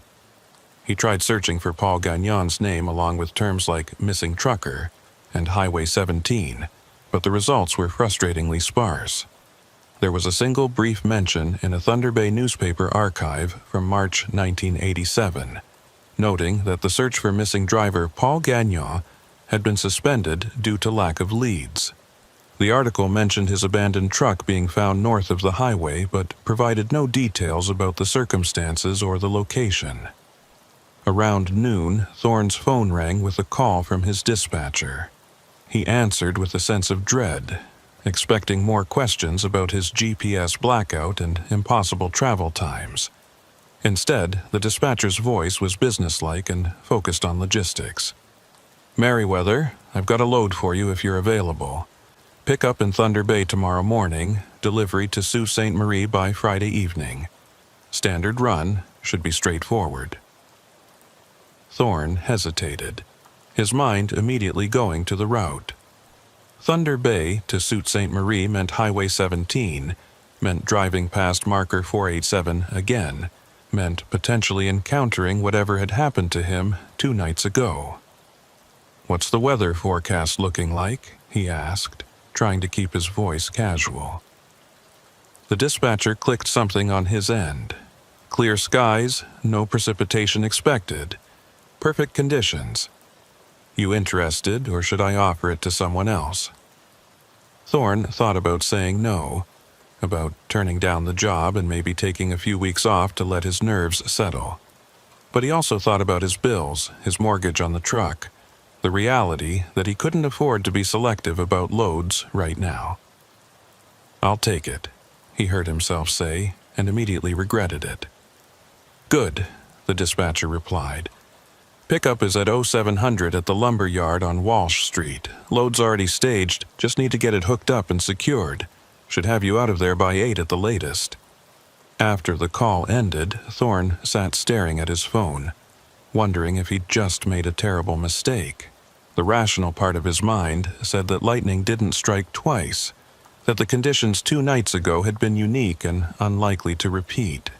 But the part of him that had driven that ghost road, that had heard those phantom voices and seen Maida Kincross standing in the snow, knew that some things operated outside the boundaries of probability and reason. He spent the afternoon trying to distract himself, running errands, doing laundry, watching mindless television, but his thoughts kept returning to Highway 17 and what might be waiting for him there. That evening, he forced himself to eat a proper meal and went to bed early, hoping to bank as much rest as possible before the morning run. Sleep came fitfully, punctuated by the same looping dreams of endless roads and counting down markers. At some point in the deep hours of night, Thorne woke to the sound of his CB radio crackling with static. He sat up in bed, confused and disoriented before realizing that his CB radio was in his truck, locked up at the storage yard 2 kilometers away. There was no way he could be hearing it from his apartment. He lay back down, telling himself it had been part of the dream, just his overstressed mind playing tricks.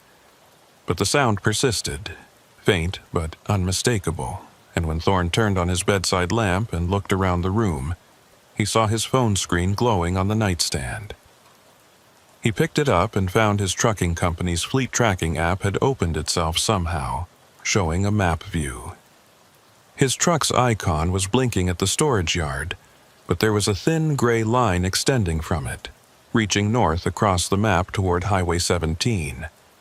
As Thorne watched, the line grew longer, tracing a path that curved and twisted like something alive, heading toward that stretch of road between Nipigon and Wawa. Thorne closed the app forcefully and set his phone face down on the nightstand, his heart racing. When he picked it up again a few seconds later to make sure it was truly closed, the app was still shut down, showing only his home screen. He told himself it had been a glitch, maybe some background process updating his previous route data. But the image of that gray line extending from his truck, reaching toward the ghost road like a hook seeking a fish, stayed with him. He didn't sleep again that night, just lay in bed watching the numbers on his alarm clock count down toward 6 a.m.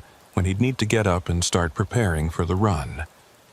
Part of him considered calling his dispatcher at dawn and canceling, claiming illness or mechanical problems, or anything that would get him out of driving Highway 17 today. But Thorne had never been a quitter, had never backed down from a challenge, and the idea of letting fear dictate his decisions felt like a personal failure he couldn't accept. At 6:30, he was showered, dressed, and walking out to his car with a travel mug of coffee in hand. The morning was clear and cold, the sky just beginning to lighten in the east, and Thunder Bay looked exactly as it always did. Ordinary, predictable, safe. Thorne drove to the storage yard and found his truck exactly where he'd left it. No signs of tampering or disturbance. He did his pre-trip inspection with extra care, checking every light, every tire, every connection, looking for anything out of place. Everything was normal. Everything was fine. But as he climbed into the cab and started the engine, Thorne noticed something that made his stomach drop. His CB radio was on, the channel indicator showing that it was tuned to frequency 19, the standard trucker channel. Thorne always turned his CB off when he parked for the night, a habit so ingrained that he didn't even think about it anymore. But here it was, powered on and waiting. He told himself he must have forgotten in his exhaustion 2 nights ago that it wasn't significant. But he didn't believe it. The drive to the lumber yard was uneventful, and the loading process went smoothly. Thorne watched the forklift operators stack fresh-cut lumber onto his flatbed trailer, securing the load with chains and straps, and tried to focus on the familiar routine. By 8:15, he was pulling out of the yard and heading toward Highway 17, the sun now fully above the horizon, and painting the sky in shades of pink and gold. Traffic was light this early, mostly other commercial vehicles and a few commuters heading into the city for work. Thorne merged onto the Trans-Canada and settled into the right lane, keeping his speed moderate and his eyes on the road ahead. For the first 100 kilometers, nothing unusual happened. The highway unfurled exactly as it should, with markers counting up in regular sequence and towns appearing at their expected intervals. Thorne's CB picked up occasional chatter from other drivers, mundane conversations about weather and traffic and where to find the best coffee along the route. He began to relax slightly, allowing himself to think that maybe this run would be different, that maybe the ghost road only appeared during storms. But as he approached kilometer marker 450, Thorne's CB radio suddenly erupted with static. He reached over to adjust the squelch, but before he could touch it, a voice broke through. The dispatcher's voice. Elgin Rousseau's voice. Just as clear as it had been 2 nights ago. All units, be advised that Highway 17 eastbound is experiencing adverse conditions between markers 460 and 490. Reduced visibility due to ground fog. Recommend reduced speed and increased following distance. Thorne's hands tightened on the wheel. There was no fog. The sky was crystal clear. Visibility was unlimited, and the highway department's electronic signs had shown no warnings or advisories when he'd passed them. He keyed his CB mic, his voice tight. "This is Merriweather eastbound at marker 452. I'm not seeing any fog conditions. Can you clarify the advisory?" The static intensified for a moment, and when Elgin Rousseau's voice came back, there was something different about it. A quality of awareness that hadn't been there before. "Merriweather, we've been trying to reach you. You need to turn back. The road ahead is closed." Thorne's mouth went dry. He looked in his mirrors, checking to see if other traffic was slowing or stopping, but the highway behind him was empty. "Closed for what reason?" he asked, though he already suspected the answer. "Accident at marker 462, the dispatcher replied. "Multiple vehicles involved, hazardous materials spill. All eastbound traffic is being diverted. Follow detour signage when it appears." Thorne stared at the road ahead, his mind racing. Marker 462 didn't exist anymore. The accident that had happened there was 37 years in the past. But if the ghost road was active right now, in broad daylight under clear skies, then the rules he thought he understood were meaningless. He could see marker 460 approaching, and beyond it, the stretch of highway where he'd found the hidden turnoff yesterday. His foot eased off the accelerator instinctively, bringing his truck down to 60 kilometers per hour, then 50. Part of him wanted to ignore the voice, to keep driving straight through and prove that nothing supernatural could touch him in daylight.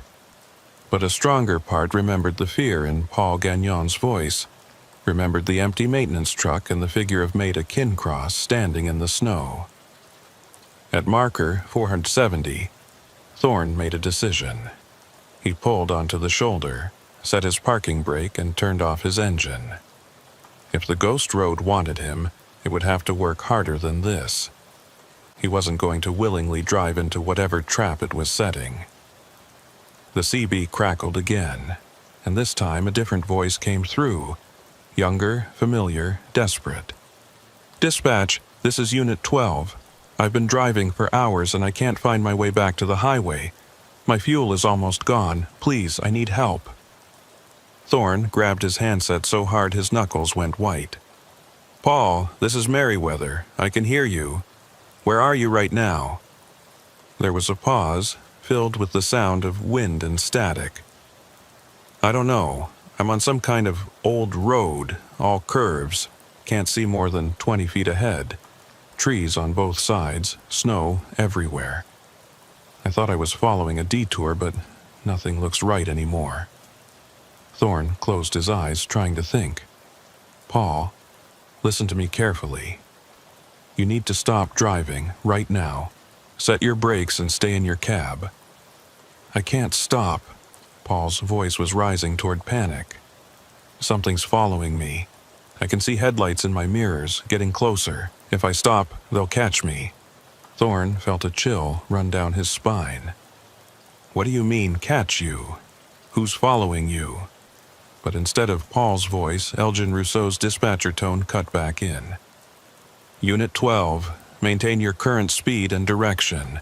You're approaching a safe egress point at marker 462. Do not deviate from the route. Thorne's eyes snapped open. No. Paul, don't listen to him. There is no marker 462. There is no safe egress. He's leading you deeper in. Static filled the channel for several long seconds, and when Paul's voice returned, it was quieter, resigned. I'm sorry, I don't know who to believe anymore. I just want to go home. The transmission cut off, and despite Thorne's repeated attempts to raise Paul on the CB, there was no response. Just the soft hiss of empty air and the occasional burst of atmospheric interference. Thorne sat in his parked truck, staring at the highway ahead and the stretch of road that might or might not contain a portal to something that shouldn't exist. His rational mind told him to start his engine, continue his delivery, and forget about phantom voices from dead men. But his conscience wouldn't let him abandon Paul Gagnon, even if Paul had been dead for 37 years. Even if every attempt to help only drew Thorne deeper into a mystery that had already consumed too many lives. He thought about the old trucker's warning, stay off that road, and he thought about his own experience 2 nights ago, how he'd followed the detour and emerged with missing time and impossible distances. What if he could do it again, but this time with intention? What if he could find Paul on that ghost road and guide him out somehow? The idea was insane, reckless, probably suicidal. But it was also the only thing Thorne could think of that might make a difference. He reached for his phone and opened a voice memo app, then pressed record. My name is Thorne Merriweather. Today is Wednesday, November 13th, 2025, and I'm parked on Highway 17 at kilometer marker 470. I'm about to do something that probably makes no sense, but I need to document it in case I don't come back the way I'm supposed to. He paused, gathering his thoughts. 2 nights ago, I encountered what I believe is a temporal loop or some kind of geographic anomaly on this highway. A decommissioned road called Route 17A that still exists in some form, trapping the echoes of people who died in a 1986 accident. I've heard their voices on my CB, I've seen physical evidence of their presence, and I can't explain it with any rational framework. But I also can't ignore it. Thorne took a breath. If something happens to me, if my truck is found abandoned, or if I disappear, I need people to know that I've made this choice voluntarily. I'm going to attempt to drive Route 17A again, to find a driver named Paul Gagnon who went missing in 1986, and to see if there's any way to break the loop or help him escape. I don't know if it's possible. I don't even know if it makes sense. But I have to try. He ended the recording and emailed the file to himself, to his dispatcher, and to the OPP detective whose business card he still had. Then he started his engine and pulled back onto the highway, heading east toward marker 487 and whatever waited there. As he approached the spot where he'd found the hidden road, Thorne's CB came alive with multiple voices overlapping. Elgin Rousseau giving coordinates, Paul Gagnon calling for help. Other voices Thorne didn't recognize, all speaking at once, in a cacophony of distress and confusion. He slowed his truck to a crawl, scanning the shoulder for the orange detour signs he'd seen 2 nights ago. And there they were, appearing as if they'd been there all along. Big, reflective arrows pointing right into the trees, with text that read, "Temporary detour. Follow signs." Thorne's hands were shaking as he turned his wheel, feeling his truck leave the pavement of Highway 17 and crunch over the snowbank onto the broken asphalt of Route 17A. The transition was just as jarring as it had been before. From smooth highway to rough, uncertain surface, from open sky to shadowed corridor of trees. His headlights seemed dimmer here, as if the light itself was being absorbed by the forest, and the temperature inside his cab dropped noticeably despite the heater running at full blast. The road curved ahead into darkness that shouldn't exist in late morning, and Thorne followed it with his footlight on the accelerator, every sense on high alert. His odometer was climbing, his tachograph recording distance and time, but Thorne had no faith that either measurement would mean anything if he emerged. The CB continued to crackle with voices, and Thorne tried repeatedly to raise Paul, to establish clear communication, but the responses he got were fragmented and unclear. He drove for what felt like hours, but might have been minutes, past trees that all looked identical, over frost heaves and potholes that appeared without warning. His GPS showed no position data, just a blank screen with a loading icon. His phone had no signal. He was completely isolated, suspended in a space that existed between one moment and the next, 1 mile and the next, with no guarantee that the rules he'd relied on his entire life still applied. And then, ahead in the murk and shadow, Thorne saw something that made him hit his brakes. A truck parked at the side of the road with its 4 ways blinking weakly. The design was old, maybe 1980s vintage, with a squared-off cab and faded paint that might have once been blue. Thorne pulled up behind it and set his own parking brake, his heart hammering in his chest. He grabbed a flashlight from his door pocket and climbed out into air so cold it burned his lungs. The silence was absolute. No wind, no bird calls, no sound of his own truck's engine even though he'd left it running.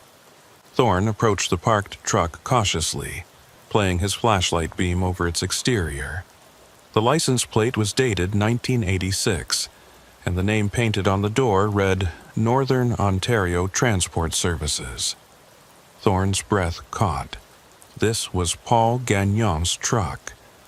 This was where he'd stopped, where he'd run out of fuel or hope or both, and where he'd somehow ceased to exist in any meaningful way. Thorne moved to the driver's side and shined his light through the window. The cab was empty, but there were signs of recent occupation. A coffee thermos on the dash, a logbook open on the passenger seat, a jacket draped over the steering wheel. Thorne tried the door handle and found it unlocked. He climbed up into the cab, moving carefully, feeling like he was disturbing a shrine or a crime scene. The logbook was filled with entries in neat handwriting, the last one dated November 22nd, 1986. 22:30 hours, following detour around accident scene, visibility 0, fuel at quarter tank, will update at next marker. There were no further entries after that line, just blank pages waiting for updates that never came. Thorne picked up the jacket and found a wallet in the inside pocket. He opened it and saw a driver's license with a photo of a young man, maybe 25 years old, with dark hair and an uncertain smile. Paul Gagnon, the license read. Date of birth, April 3rd, 1961. Thorne stood in that silent cab holding the wallet of a man who'd been missing for 37 years, and the weight of it was almost too much to bear. He'd been right. The ghost road was real. The loop was real. And Paul Gagnon had been trapped here for longer than Thorne had been alive. But where was Paul now? If his truck was here, empty and abandoned, where had the man himself gone? Thorne climbed back down and walked around the vehicle, shining his flashlight on the ground. There were footprints in the snow, old ones that looked like they'd been there for decades, leading away from the truck and deeper into the forest. Against every instinct of self-preservation, Thorne followed them. The prints led about 50 feet into the trees before stopping at a spot where the snow was disturbed and churned up, as if someone had paced back and forth there for a long time. And beyond that spot, nothing. No continuing prints, no sign of where Paul had gone next. Just virgin snow and silent trees. Thorne stood in that clearing, his flashlight beam cutting through the darkness, and realized with sinking certainty that he couldn't save Paul Gagnon. No one could. Whatever had happened to him was beyond rescue, beyond help. beyond any normal concept of death or disappearance. Paul existed now only as an echo, a voice on a CB radio calling out to other drivers who might make the same wrong turn. Thorne walked back to his own truck, climbed into the cab and sat with his hands on the wheel, trying to decide what to do next.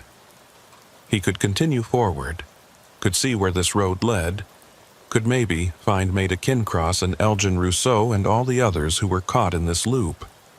Or he could try to turn around, to retrace his path back to Highway 17 and normal reality. The CB crackled one final time, and Paul's voice came through, clearer than before. Whoever you are, thank you for trying. But you need to leave now. This place doesn't let go easily, and the longer you stay, the harder it gets to find your way out. Go. Please. Thorne grabbed his mic. Paul, I found your truck. I found your wallet. I'll make sure your family knows. But static swallowed the rest of his words. And when it cleared, the channel was dead silent. Thorne put his truck in reverse and began backing up, using his mirrors to follow the road in the direction he'd come. The backing continued for longer than seemed possible. 5 minutes, 10, 15, and his rear tires never seemed to reach the point where he'd turned off Highway 17. Panic started to creep in.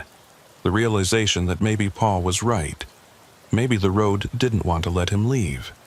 Thorne stopped backing up and pulled forward again, this time driving faster, following the curves with reckless abandon, not caring anymore about the condition of the road or the darkness or anything except getting out. And then, without warning or transition, he was back. Highway 17 stretched ahead in full daylight, real and solid and blessedly normal. Thorne's GPS flickered to life, showing his position at kilometer marker 520, 33 kilometers past where he'd turned onto Route 17A. His phone suddenly had the signal again, messages and notifications flooding in all at once. And his dashboard clock showed 3:47 p.m. Nearly 6 hours had passed since he'd pulled onto the shoulder at marker 470.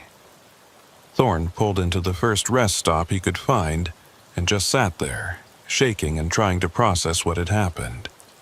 His tachograph showed him driving continuously for the past 6 hours, covering the distance from marker 470 to 520 multiple times over, his route traced as impossible loops and switchbacks.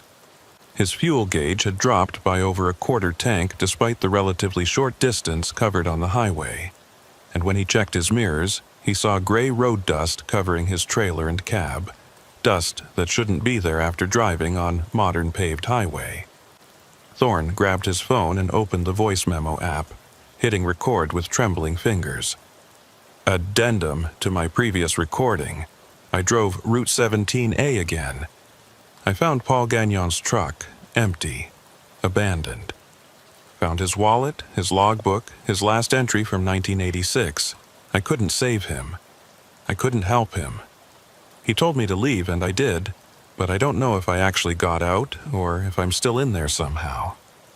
I don't know what's real anymore. The road took 6 hours of my time, a quarter tank of fuel, and I have nothing to show for it except more questions. He ended the recording and sat in silence, listening to the normal sounds of the rest stop, cars coming and going, families talking, the distant beep of a truck backing up. All of it felt surreal, like a movie playing on a screen rather than actual reality. Thorne eventually started his engine and continued to Sault Ste. Marie, completed his delivery, and drove back to Thunder Bay in a state of numb autopilot. When he finally made it home 3 days later, he found an email from the OPP detective he'd sent his voice memos to. The message was brief and professionally polite. Mr. Merriweather, thank you for your report. After reviewing your documentation and the information provided, we have no evidence of criminal activity or public safety concerns that would warrant further investigation. The route anomaly you described appears to be related to GPS mapping errors. We recommend you report these technical issues to your fleet management company. Case closed. No mention of Paul Gagnon, no acknowledgement of the historical accident, no recognition that Thorne had documented something genuinely inexplicable. Thorne never took another load that required him to drive Highway 17 between Nipigon and Wawa. He requested route changes, accepted longer trips that went around the area, and when asked why, he simply said he preferred other routes. His company noted it in his file but didn't push the issue. Other drivers continued to haul that stretch of highway without incident, and life went on as it always had. But sometimes, late at night when Thorne couldn't sleep, he'd turn on his old CB radio at home and scan through channels, listening for voices that shouldn't exist. And once, about 3 months after his experience on Route 17A, he heard it. Elgin Rousseau calling out coordinates, Paul Gagnon responding in panic, the whole sequence playing out exactly as it had before. Thorne listened until the transmission ended, then turned off his radio and sat in the dark, knowing that somewhere out there in the endless snow and shadow, the loop continued. The dead kept directing traffic, the lost kept driving, and Highway 17 kept its secrets buried under broken asphalt and historical markers that no longer existed. And Thorne carried his own secret too, the knowledge that some roads don't just take you from one place to another. They take you outside of place entirely, into spaces between moments where time runs backward and forward simultaneously, where the past never quite stays buried, and where drivers who make one wrong turn might never find their way home. Years later, when Thorne finally retired from trucking, he wrote everything down in a private journal that he kept in a locked drawer. He titled it The Ghost Road, A True Account, and included every detail he could remember, every piece of evidence he'd collected, every voice he'd heard on those dark broadcasts. He never published it, never showed it to anyone, but he kept it as insurance against forgetting, against convincing himself that it had all been stress or hallucination or some elaborate malfunction of his equipment and mind. Because Thorne knew, with the certainty that comes from lived experience rather than belief, that Route 17A was still out there, still waiting in the margins of Highway 17 for the right conditions and the wrong driver. And he knew that Paul Gagnon and all the others who'd been swallowed by that road were still trapped in their endless loop, still calling for help that would never come, still driving toward a destination that didn't exist. And sometimes, on nights when the snow fell heavy and the wind howled across northern Ontario, Thorne would wake from dreams of endless curves and counting down markers, and he'd check his phone to make sure his GPS wasn't showing gray lines reaching out toward that haunted stretch of highway. Most nights it didn't, but some nights it did. And on those nights, Thorne wouldn't sleep again until sunrise, keeping watch against a road that refused to stay buried.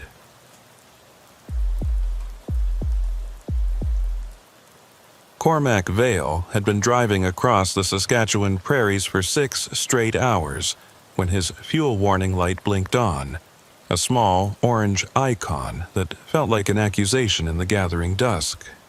He'd meant to stop in Swift Current, had even pulled off the Trans-Canada with that intention, but the lineup at the truck stop had been 12 deep, and Cormac had made the calculation that he could push through to the next major center without issue.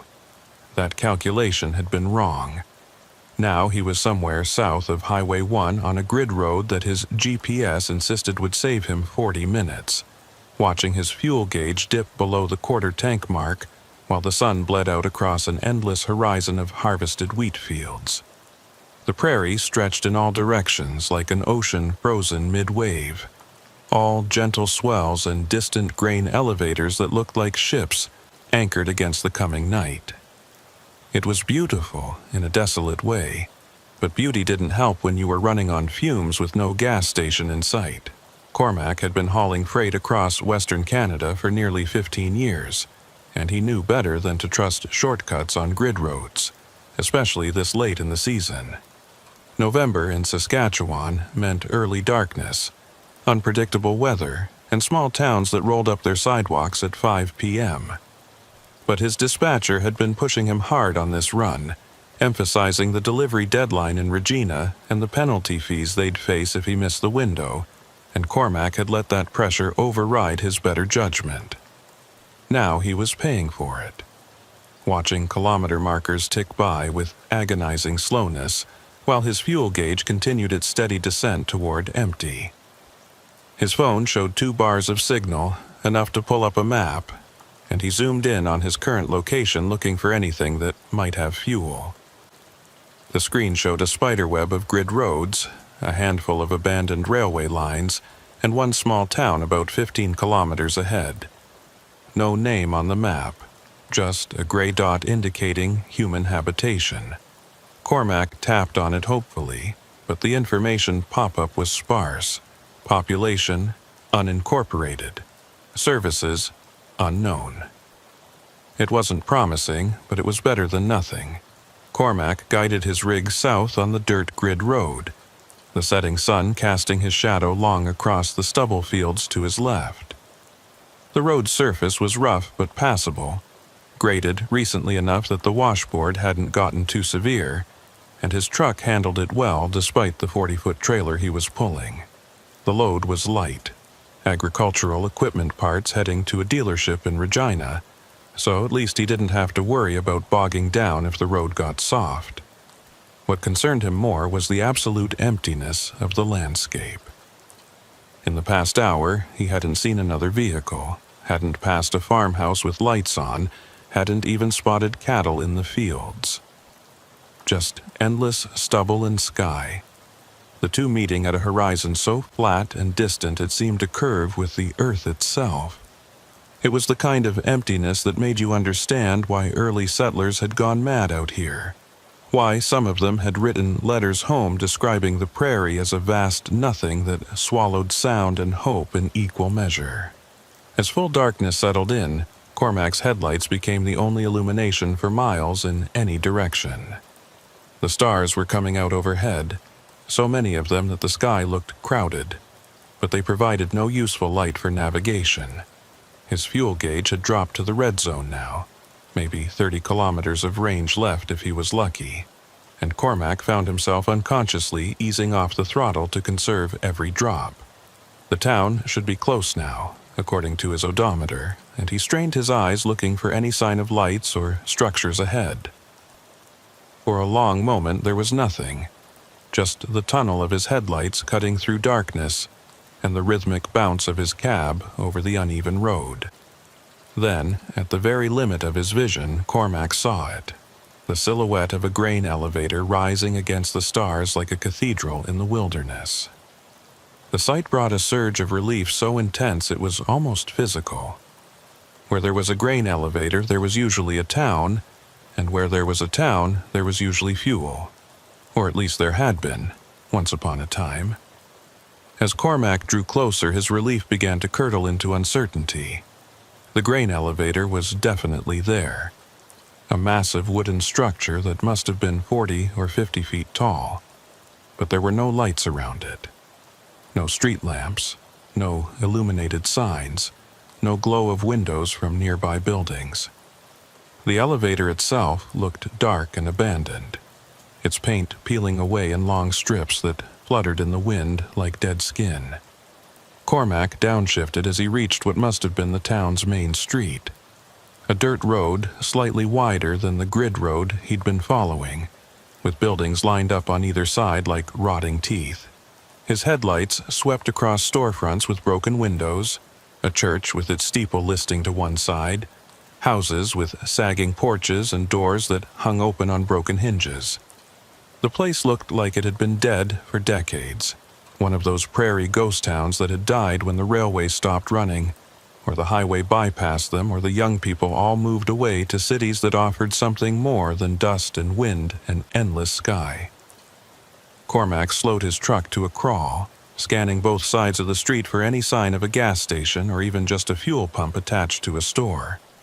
His headlights illuminated a faded sign hanging from a post, "Welcome to," but the town's name had weathered away, leaving just the mounting brackets and a few flakes of paint.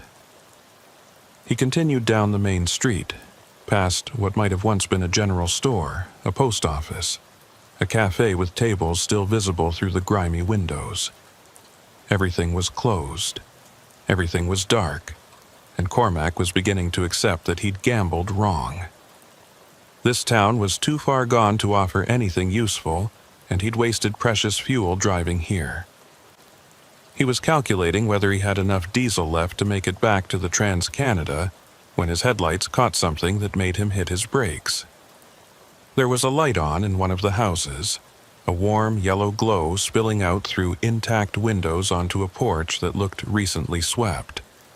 Smoke was rising from the chimney, visible as a darker column against the night sky, and there was a pickup truck parked in the driveway that looked like it had been driven recently. No rust, no flat tires, no signs of abandonment. Cormac sat in his idling truck, staring at that lit window and trying to decide what to do. Every instinct told him that something was wrong about this situation, that a single occupied house in a town full of ruins was a detail that didn't fit any normal pattern.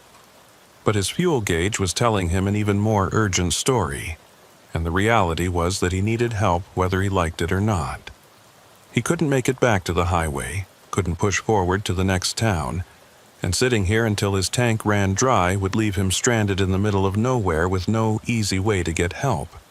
At least, if there were people in that house, they might have a phone that worked, might be able to point him toward the nearest fuel source, might even have a few jerry cans of diesel they'd be willing to sell. Cormac pulled his truck over to the side of the street, as close to the lit house as he could get without blocking the road, and killed his engine. The sudden silence was profound, broken only by the ticking of cooling metal and the whisper of wind through empty buildings. He grabbed his flashlight from the door pocket and climbed down from the cab, his boots crunching on gravel that sounded impossibly loud in the stillness. The air was cold, colder than it had any right to be for early November, and Cormac could see his breath forming clouds as he walked toward the lit house. As he got closer, he could make out more details. The house was a simple two-story structure with white siding that had been maintained recently enough to still look white rather than gray. The porch had a rocking chair on it, and there were curtains in the windows, real curtains, not the ragged strips of fabric that hung in the abandoned buildings around it. Someone definitely lived here, and they'd been maintaining the property despite the decay surrounding them. Cormac climbed the porch steps carefully, testing each board before putting his full weight on it, and knocked on the front door 3 times. The sound echoed in the stillness, and for a moment nothing happened. Then he heard footsteps inside, heavy and slow, approaching the door with the deliberate pace of someone who wasn't in a hurry and wasn't particularly surprised to have visitors. The door opened, and Cormac found himself looking at a woman who might have been anywhere between 50 and 70 years old, with gray hair pulled back in a loose bun and eyes that assessed him with the kind of calm wariness that came from living in isolated places. "Evening," Cormac said, trying to sound friendly but not desperate. "Sorry to bother you, but I'm having a fuel situation with my truck. I was hoping you might know where the nearest gas station is, or if there's anywhere in town I could buy some diesel." The woman studied him for a long moment, her expression unreadable, and Cormac noticed that she was wearing clothes that looked oddly old-fashioned. A wool dress with a high collar, thick stockings, practical shoes that might have been modern 50 years ago. When she finally spoke, her voice was low and measured, with the flat vowels of prairie English. "Nearest fuel is in Assiniboia, 40 kilometers north. Nothing between here and there." Cormac's heart sank. 40 kilometers might as well be 400 with the fuel he had left. "Is there any chance you might have some diesel here? I can pay whatever's fair. I just need enough to make it to Assiniboia." The woman's gaze shifted past him to where his truck sat idling in the street, its running lights glowing in the darkness. Something flickered across her face, concern, maybe, or recognition of a problem she'd seen before. "Wait here," she said finally, and closed the door before Cormac could respond. He stood on the porch, listening to her footsteps recede into the house and wondering if she was coming back or if she'd decided he wasn't worth helping. The wind picked up, rattling loose siding on the abandoned building across the street and carrying with it the smell of dust and grain chaff and something else Cormac couldn't quite identify. Something organic and slightly rotten, like vegetables left too long in a cellar. He turned his flashlight beam on the house next door and saw that the windows were broken out. The interior visible as a dark cavity full of furniture that had been picked over by weather and animals. It was like standing at the edge of two different worlds. Behind him, a warm, lit house with smoke rising from its chimney, and in front of him, the hollow corpse of a town that had given up decades ago. The contrast was so stark it felt staged, like a movie set designed to unsettle viewers by putting the normal next to the nightmare. The door opened again, and the woman reappeared, this time wearing a heavy coat and carrying a flashlight of her own. "I don't have diesel here," she said, stepping out onto the porch and closing the door behind her. "But there's a fuel pump at the old co-op building, about 2 blocks down. Still has diesel in the underground tank, but it's been there a while. Might work, might not." Cormac felt a flicker of hope. "The pump still works?" The woman nodded, already moving down the porch steps. "It's not electric, it's a hand-crank model from before they modernized. Never got removed when the co-op closed. Follow me, I'll show you." She walked down the street without waiting to see if Cormac followed, her flashlight beam bouncing off abandoned storefronts and creating shadows that seemed to move independently of their sources. Cormac hurried to catch up, his own flashlight cutting parallel tracks through the darkness. "Do you mind if I ask," he said as they walked, "why you're still here? I mean, it looks like everyone else left a long time ago." The woman was quiet for several steps, and Cormac thought maybe she wasn't going to answer. Then she spoke without turning around, her voice carrying clearly in the still air. "This is my home. My family built that house in 1947, raised 3 generations there. Just because everyone else left doesn't mean I have to." There was a finality to her tone that discouraged further questions, and Cormac let the subject drop. They walked in silence past more ruins. A bank with its vault door standing open like a mouth, a barber shop with its striped pole lying in the street, a hardware store where tools still hung on display hooks inside the broken windows. The woman's flashlight beam swept across each building methodically, as if she was performing a nightly inspection, checking to make sure everything was still dead and staying that way. After 2 blocks, she stopped in front of a large wooden structure that might have been impressive once, but now leaned slightly to the left. Its loading dock collapsed and its walls covered in graffiti, so old it had weathered to the same gray as the wood beneath. "This is it," the woman said, pointing her flashlight at a metal box mounted on the side of the building. "Pump's in there. Tank access is around back." Cormac approached the metal box and found a rusted padlock holding it shut. He tugged on it experimentally, but the lock held firm despite its appearance. "You have a key for this?" he asked, turning back toward the woman. She was already holding up a key ring with several old brass keys dangling from it, and she stepped forward to unlock the padlock with practiced ease. The box door swung open with a metallic shriek, revealing a pump mechanism that looked like it belonged in a museum. It was all cast iron and brass fittings, with a hand-crank handle on one side and a mechanical counter that would tick off gallons as they passed through. A coil of old rubber hose was hanging on a hook inside the box, cracked and stiff with age, and Cormac had serious doubts about whether any of this equipment was still functional. But he'd come this far, and the alternative was sitting in his truck until someone happened by, which, given the emptiness of this town and the surrounding area, might be days. "Thank you," Cormac said, meaning it. I really appreciate this. How much do I owe you?"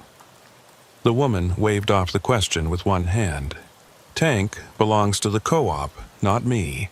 Far as I'm concerned, anything left in there is abandoned property. Take what you need." She handed him the keys. "When you're done, lock it back up and leave the keys on my porch. I'm going back to the house. It's cold out." Before Cormac could ask anything else, she turned and walked back the way they'd come, her flashlight beam growing smaller and smaller until it disappeared around a corner, leaving him alone in the darkness with a hand-crank fuel pump and a tank full of diesel that might be as old as he was. Cormac took a deep breath and went to work, first walking around to the back of the building to find the tank access. It was a metal cap set into concrete, and when he unscrewed it and shined his flashlight down into the opening, he could see liquid reflecting back at him about 8 feet down. The smell of diesel was strong and relatively fresh, which was encouraging. Old diesel could gel or separate, becoming useless sludge, but this smelled like it might still be viable. He went back to his truck and positioned it as close to the pump as the hose length would allow, then spent 20 minutes figuring out how to prime the hand crank mechanism and get fuel flowing. The pump was stubborn, its internal seals dried out and resistant, but eventually Cormac heard the satisfying gurgle of diesel moving through pipes and into the hose.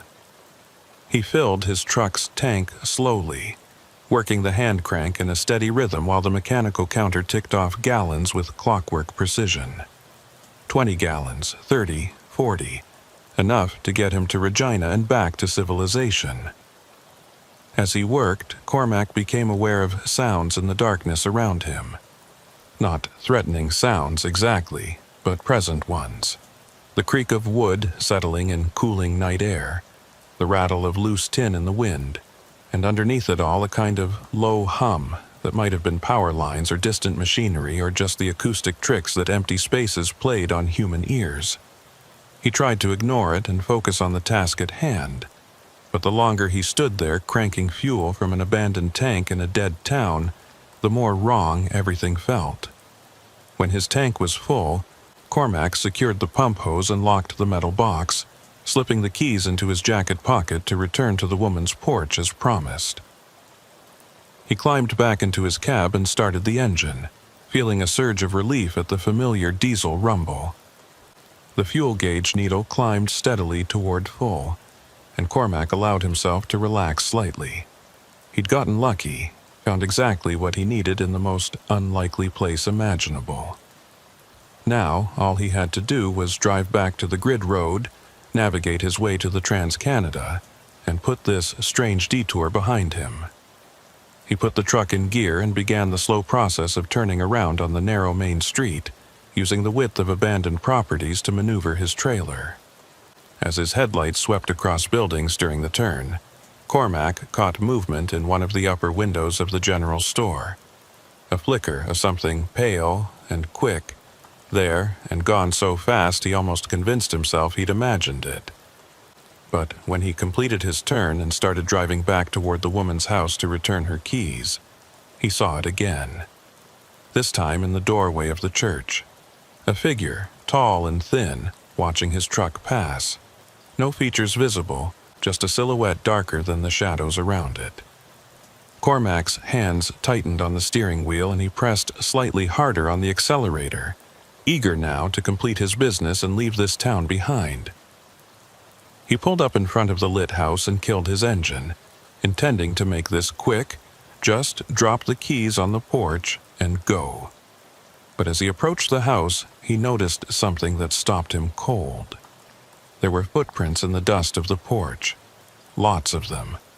Far more than could be explained by the woman's single trip out to show him the fuel pump. The prints overlapped and crossed each other, some fresh and some older, creating a pattern that suggested multiple people coming and going regularly. But every other house on this street was abandoned, every other building dark and empty. Unless the woman had visitors from outside the town, which seemed unlikely given the isolation, these prints made no sense. Cormac set the keys on the porch railing as instructed and took a step back. his eyes scanning the windows of the house for any movement inside. The curtains were drawn now, where before they'd been open, and the light that spilled through them seemed different somehow, colder, less welcoming. He returned to his truck quickly, not quite running but moving faster than a casual walk, and climbed back into the safety of his cab. The door lock clicked down with a sound that was deeply reassuring, and Cormac started the engine without allowing himself to look back at the house.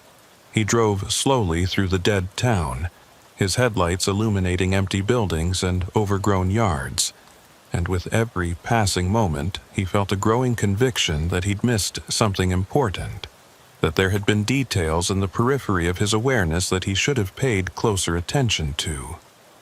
The woman's old-fashioned clothes, the single-lit house in a town of ruins, the footprints on the porch that didn't match her story of living alone. All of it pointed towards something that didn't add up. But Cormac couldn't quite put his finger on what bothered him most, couldn't articulate the wrongness that had settled into his bones like cold weather. He reached the edge of town and turned north onto the grid road that would take him back toward the Trans-Canada, and only when the lights of the town had disappeared completely behind him did he allow himself to breathe normally again. His phone, which had shown 2 bars of signal when he'd arrived, now showed none at all. No signal, no data, just the emergency calls only message that meant he was truly isolated out here on the prairie. Cormac tried not to let that bother him. Cell coverage was spotty in rural Saskatchewan, and it was entirely normal to lose signal on grid roads between towns. But combined with everything else he'd experienced, the loss of connectivity felt like another small wrongness added to the growing pile. He drove for 20 minutes, following the grid road north through darkness so complete that his headlights seemed to create reality rather than just illuminate it. The road's surface had deteriorated since he'd driven south earlier, or maybe he was just more aware of the washboard and potholes now that his mind wasn't focused entirely on finding fuel. His trailer bounced and rattled behind him, and Cormac found himself gripping the wheel tighter than necessary, his shoulders bunched with tension. When he finally saw the lights of the Trans-Canada ahead, a string of orange sodium vapor lamps marking the highway's path across the prairie, he felt relief wash over him so intensely that his eyes actually stung with it. He merged onto the highway and immediately felt like he'd crossed a boundary back into the normal world, where things made sense and abandoned towns stayed abandoned, and single-lit houses didn't exist in the middle of ruins. Traffic was light but present, the occasional transport truck heading east or west, a few cars with out-of-province plates, the normal flow of late-night highway commerce. Cormac settled into the right lane and tried to put the experience behind him, focusing on the road ahead and the delivery deadline he still needed to meet in Regina. But even as he drove, putting kilometers between himself and that unnamed town, he couldn't shake the memory of the woman's face as she'd studied him on her porch, or the way those footprints had crisscrossed her porch in patterns that suggested many visitors to a place where no one should have been visiting at all. And he couldn't forget the figure he'd seen in the church doorway, watching his truck pass with an attention that felt predatory despite the distance. Cormac told himself it had been a trick of light and shadow, his mind finding patterns and randomness because that's what human minds did in stressful situations. But he didn't believe it. 40 minutes later, Cormac pulled into a truck stop on the outskirts of Regina and topped off his fuel tank with fresh diesel from a proper pump, even though his gauge showed he was still 3/4 full. He didn't trust the fuel from that hand crank pump, didn't want to risk it clogging his filters or causing engine problems down the road. As the new fuel flowed into his tank, washing away and diluting whatever he'd taken from the co-op, Cormac felt like he was performing some kind of cleansing ritual, purging his truck of any connection to that strange place. When the pump clicked off, he went inside to pay and get coffee, and found himself telling the cashier about his detour through the abandoned town. The cashier was a middle-aged man with thinning hair and the tired eyes of someone working the graveyard shift, and he listened to Cormac's story with polite disinterest until Cormac mentioned the woman in the lit house. Then the man's expression changed, became more focused. "You saw someone living there?" he asked. "In one of the ghost towns south of here?" Cormac nodded. "Yeah," older woman, said her family built the house in 1947. She seemed perfectly normal, helped me find fuel. The cashier was quiet for a moment, then shook his head slowly. "That's strange. I've been working this stop for 20 years. Heard stories about most of the abandoned towns in this area. Some of them do have squatters sometimes, drifters passing through, but it's rare for anyone to stay long term. Too isolated, no services, no reason to be there." He rang up Cormac's purchase and handed back his credit card. "Which town was it? Do you remember the name?" Cormac shrugged. "There was a sign, but the name had weathered off. It was about 40 kilometers south of Assiniboia, right on a grid road." The cashier frowned, thinking. "That's deep prairie. Not much out there anymore. Used to be dozens of little towns along the railway lines, but when the grain companies consolidated and the trains stopped running, most of them just died. People moved to bigger centers, left everything behind." He leaned forward slightly, his voice dropping as if sharing a confidence. "You know what's weird, though? Some of those old towns, people report strange things. Lights where there shouldn't be lights. Sounds of trains that stopped running decades ago. That kind of thing. Local legend stuff. Probably just bored teenagers or optical illusions. But it makes you wonder." Cormac thanked him and took his coffee out to the parking lot where his truck sat under the harsh fluorescent lights like something real and solid and trustworthy. He climbed back into the cab and pulled out his logbook to record the fuel stop, and that's when he noticed something odd about his previous entry. The time he'd written down for leaving Swift Current was 3:45 p.m., and according to his dashboard clock, it was now 11:30 p.m. Almost 8 hours had passed, but Cormac could only account for about 6.5 of them. Even allowing for the time spent at the abandoned town and the slow drive on grid roads, there was a gap of at least an hour that he couldn't explain. He checked his phone's timeline, the feature that tracked his locations throughout the day, but there was just a blank space where the abandoned town should have been. His location history showed him leaving Swift Current, then nothing until he appeared on the Trans-Canada 40 minutes ago. As if that entire detour through the prairie had happened outside of measurable time and space, leaving no digital footprint to prove it had been real.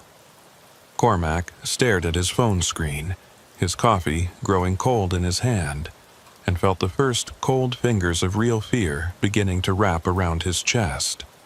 Cormac completed his delivery in Regina the next morning, unloading agricultural equipment parts at a dealership on the city's industrial outskirts, while his mind kept returning to the abandoned town and the missing hour in his timeline. The warehouse crew moved efficiently around his truck, checking part numbers against manifests and stacking items on pallets, but Cormac barely registered their presence. He kept pulling out his phone and checking his location history, hoping that maybe the data had updated overnight, that the gap would be filled in with the route he'd actually driven. But the blank space remained, a digital void where his detour should have been recorded. It was as if his phone had simply refused to acknowledge that place existed, had declined to create any record of his passage through it.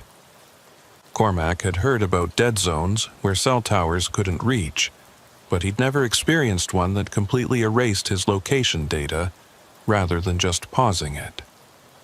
The distinction felt significant, though he couldn't articulate exactly why. After the delivery paperwork was signed and his trailer was empty, Cormac drove to a truck stop on the Trans-Canada and parked in a spot where he could see the highway stretching away in both directions. He needed to make a decision about his return route, and the choice felt heavier than it should have.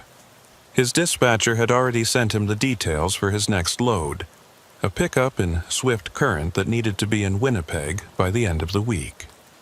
The logical route would take him back west on the Trans-Canada, and if he wanted to investigate the abandoned town again, he could easily take the same grid road detour he'd used yesterday.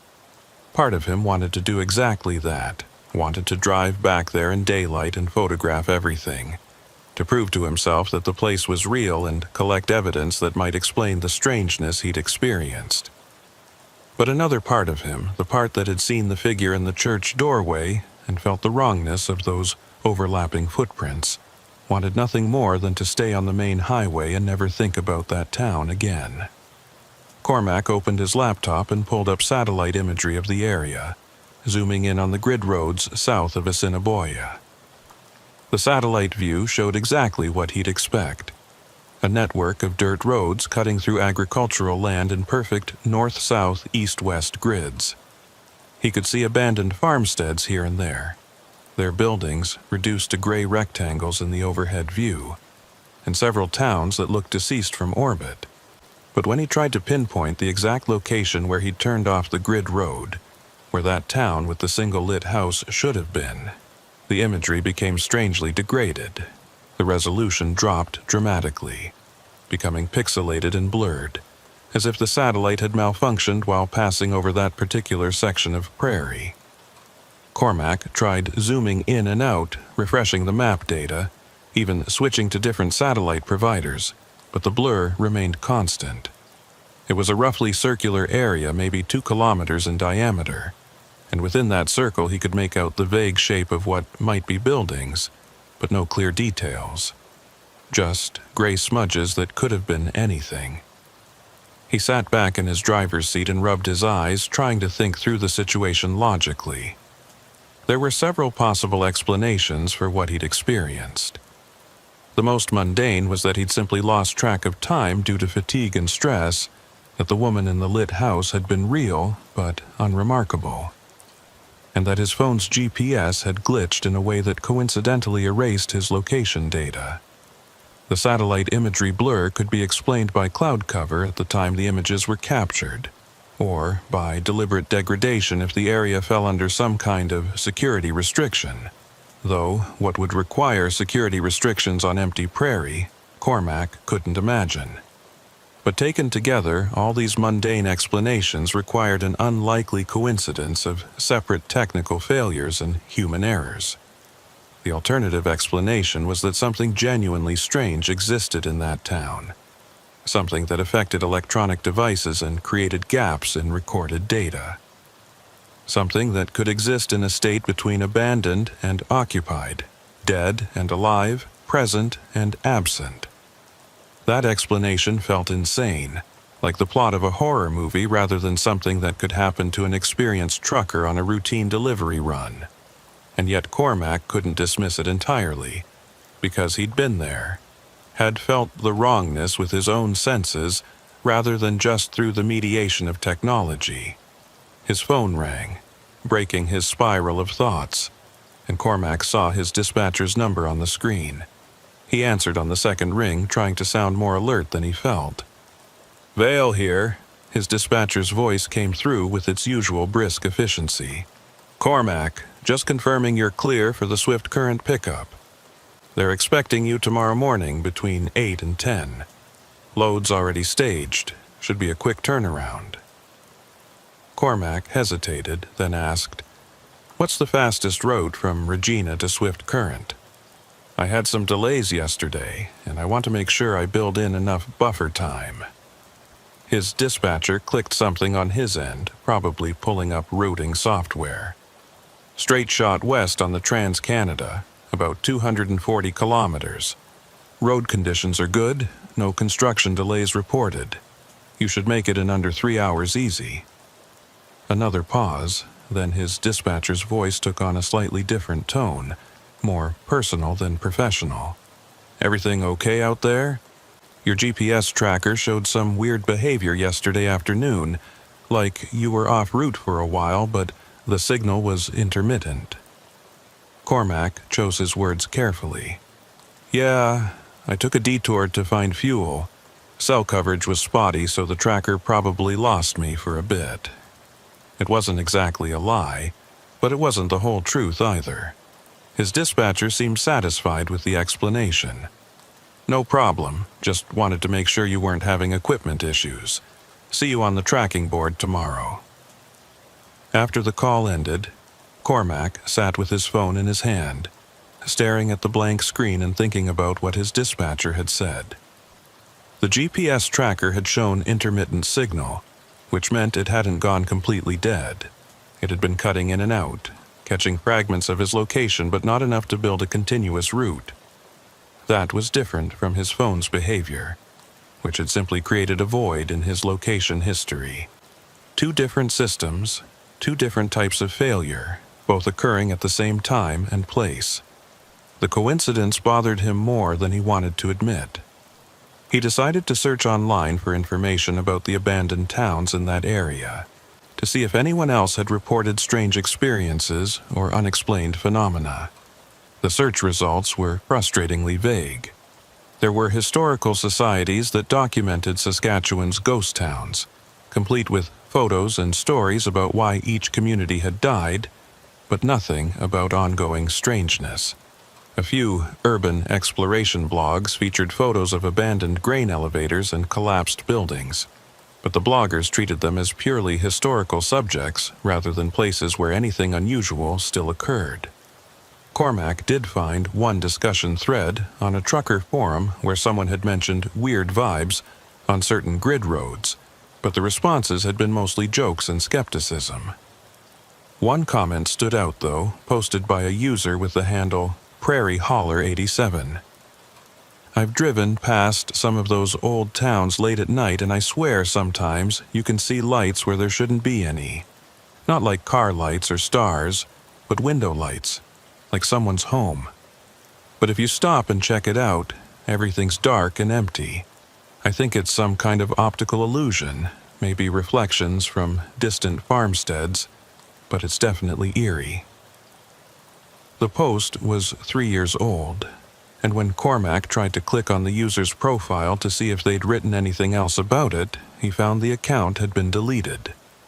Cormac spent the rest of the day trying to distract himself with mundane tasks, eating a proper meal at the truck stop restaurant, doing laundry at the coin-op machines, catching up on paperwork and maintenance logs, but his mind kept returning to the abandoned town and the questions that surrounded it.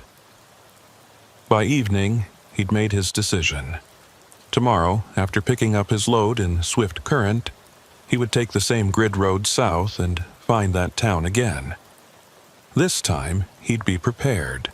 He'd bring extra flashlights, a proper camera instead of just his phone, maybe even a handheld GPS unit that wouldn't rely on cell towers. He'd document everything methodically, gather evidence that could withstand scrutiny, and then he'd decide what to do with that evidence. Maybe he'd post it online. Maybe he'd send it to local authorities, or maybe he'd just keep it as proof for himself that he hadn't imagined the whole thing. The important thing was to go back while his memory was still fresh, before time and doubt could erode the details into something unreliable. That night, Cormac slept poorly in his truck's sleeper berth, waking several times from dreams he couldn't quite remember, but which left him with a lingering sense of unease. Each time he woke, he'd check his phone to see what time it was, and each time he was surprised to find that only 20 or 30 minutes had passed when it felt like hours. The night stretched on interminably, and when his alarm finally went off at 6 a.m., Cormac felt more exhausted than when he'd gone to bed. He forced himself through his morning routine: shower at the truck stop, strong coffee, pre-trip inspection of his rig, and by 7:30 he was on the Trans-Canada heading west toward Swift Current. The morning was clear and cold, frost covering every surface and turning the prairie into a landscape of white and gold. Traffic was light, mostly other commercial vehicles making their morning runs, and Cormac settled into the familiar rhythm of highway driving. The miles passed quickly, and he tried not to think about what he might find when he took that grid road detour later today. The pickup in swift current went smoothly. Cormac backed his empty flatbed into the loading dock at a farm equipment manufacturer, and within 90 minutes his trailer was loaded with new combine parts heading to Winnipeg. The load was heavy but well secured, and Cormac completed his securing inspection with extra care, checking every chain and strap twice. By 11 a.m., he was fueled up and ready to roll, sitting in his cab with the engine idling while he entered the destination into his GPS. The route it suggested was straightforward, east on the Trans-Canada all the way to Winnipeg, about 600 kilometers of easy highway driving. But Cormac dismissed that route and manually entered coordinates for a point south of Assiniboia, the approximate location where he thought the abandoned town should be. The GPS calculated a new route that would add about 50 kilometers to his journey, and flashed a warning. Route includes unpaved roads. Proceed with caution. Cormac accepted the route and pulled out of the parking lot, heading east on the Trans-Canada until he reached the turnoff that would take him south into the prairie. The grid road looked different in daylight than it had at dusk 2 days ago. What had seemed mysterious and slightly ominous, in the failing light now appeared mundane. Just a dirt road cutting through harvested fields, graded flat and wide enough for farm equipment. Cormac's truck handled it easily, the heavy load in his trailer actually helping with traction on the loose surface. He drove south for 30 kilometers, watching his odometer and comparing his position to his mental map of where the town should be. His phone still showed signal, 2 bars that wavered occasionally but never dropped to 0, and his GPS tracker was functioning normally according to the dashboard display. Everything seemed perfectly ordinary, and Cormac began to wonder if he'd somehow taken the wrong road, if the town existed on a different grid road than he remembered. But then, right where it should have been, according to his calculations, he saw the grain elevator rising against the sky.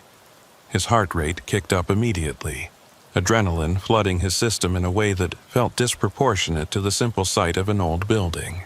But Cormac knew why his body was reacting this way. Some animal part of his brain recognized danger even when his conscious mind was still trying to rationalize everything. He slowed his truck as he approached the town, and in daylight he could see details that had been obscured by darkness before. The grain elevator was even more deteriorated than he'd realized, its wooden walls warped and splitting. Several windows on the upper level shattered completely. The paint that had once identified the grain company was almost entirely gone, leaving just ghost letters that spelled out something like Nighty Co-op.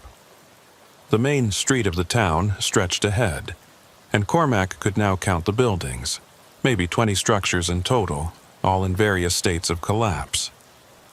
What had looked like a church with a listing steeple was actually a community hall, and what he'd thought was a general store might have been a hotel at one time, judging by the faded "Rooms" sign barely visible on its false front.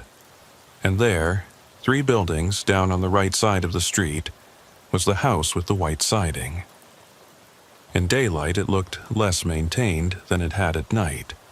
The paint was flaking, the porch sagged slightly, the curtains in the windows were yellowed with age, but there was still smoke rising from the chimney, a thin gray column that dissipated quickly in the wind. Someone was still there, or at least had been there recently enough to keep a fire going. Cormac pulled his truck to a stop in the middle of the street and killed the engine. The silence that followed was profound, but different from nighttime silence. Now he could hear wind moving through broken buildings, the creak of loose wood, the rattle of metal siding. Normal sounds of decay. Nothing supernatural about them. He grabbed his phone and took several photos through the windshield, documenting the grain elevator, the main street, the house with smoke rising from its chimney. The photos looked exactly like what they were. Images of an abandoned prairie town slowly returning to the earth. Nothing sinister. Nothing impossible. Cormac opened his door and climbed down from the cab, his boots raising small puffs of dust as he walked toward the house. He had his phone in one hand, camera app open and ready, and a flashlight in the other hand even though the sun was bright overhead. As he approached the porch, Cormac noticed that the footprints he'd seen 2 nights ago were still visible in the dust, though new prints had been added to the pattern. Fresh tracks, made within the last day or so, crisscrossing the porch in that same chaotic pattern that suggested many visitors. Before Cormac could knock, the door opened and the woman appeared. In daylight, she looked older than he'd initially estimated, well into her 70s at least, with deeply lined skin and hands that trembled slightly with what might have been age or cold. She was wearing different clothes than before, a heavy wool sweater and practical canvas pants, but they still had that oddly old-fashioned quality, like something from a previous era. Her expression when she saw Cormac was unreadable, somewhere between resignation and recognition, as if she'd been expecting him to return. "You came back," she said, her voice flat and unsurprised. Most people don't. Cormac tried to keep his voice steady and non-threatening. "I wanted to thank you again for helping me with fuel, and I was hoping to ask you some questions about this town, if you have time." The woman studied him for a long moment, and Cormac had the uncomfortable feeling she was assessing something about him that went beyond just his appearance or intentions. Finally, she stepped back from the doorway, a gesture that might have been invitation. "You'd better come in then. Cold out here." Cormac hesitated. Every instinct told him that entering that house was a bad idea, that whatever strangeness infected this town would be more concentrated inside the one occupied building than anywhere else. But he'd come here for answers, and he wasn't going to get them by standing on the porch. He climbed the steps carefully and crossed the threshold, entering a living room that smelled of wood smoke and old paper and something else underneath. Something organic and faintly unpleasant. The interior was furnished simply, with a couch and chairs that looked like they'd been nice once but were now worn down to their frames in places. A wood stove in the corner provided heat, its metal sides radiating warmth that felt good after the cold outside. But what struck Cormac most was the sheer volume of items covering every surface. Stacks of old newspapers and magazines, boxes piled on boxes, mason jars filled with what might have been preserves or pickled vegetables, clothes draped over chairs, kitchen implements hanging from hooks on the walls. It was the accumulation of decades, maybe generations, and it gave the room a claustrophobic quality despite its size. The woman gestured to a chair and Cormac sat, his eyes scanning the room and cataloging details. On the wall behind the couch was a large photograph in a tarnished frame, showing a group of people standing in front of a much newer version of this house. Cormac counted maybe 30 individuals in the photo, ranging from children to elderly adults, all dressed in clothes that suggested the 1940s or early 1950s. "That's my family," the woman said, following his gaze. "Taken in 1947, the year the house was finished. My grandfather built it with lumber from the grain elevator when they were expanding. Everyone in that photo lived in this town at one time." She moved to the wood stove and picked up a kettle. "Tea?" Cormac nodded, not because he wanted tea, but because it seemed important to accept her hospitality. While she prepared cups, he studied the photograph more closely. The people in it looked happy, or at least content, standing in front of a house that represented stability and permanence in a landscape that offered neither. But there was something about their faces that bothered Cormac, something he couldn't quite identify. Their expressions seemed slightly off, as if they were all smiling at something behind the camera rather than at the camera itself. "What happened to the town?" Cormac asked as the woman handed him a cup of tea. "Why did everyone leave?" She sat down in the chair opposite him, her own cup cradled in both hands. "The railroad stopped coming through in 1974. That was the beginning of the end. The grain elevator closed, the co-op shut down. The school couldn't keep enough students to stay open. People started moving to bigger towns where there was work. By 1980, there were maybe 10 families left.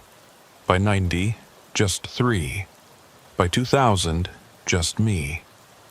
She sipped her tea, staring into the cup as if reading something in the leaves at the bottom. My husband died in 1998. Cancer. After that, I was alone. But this is my home. And I stayed. Cormac felt a pang of sympathy mixed with confusion. But how do you manage out here by yourself? Groceries, medical care, utilities. The woman waved a hand dismissively. I manage, have a truck, drive to Assiniboia when I need supplies. Solar panels on the roof for electricity. Well, for water. I don't need much.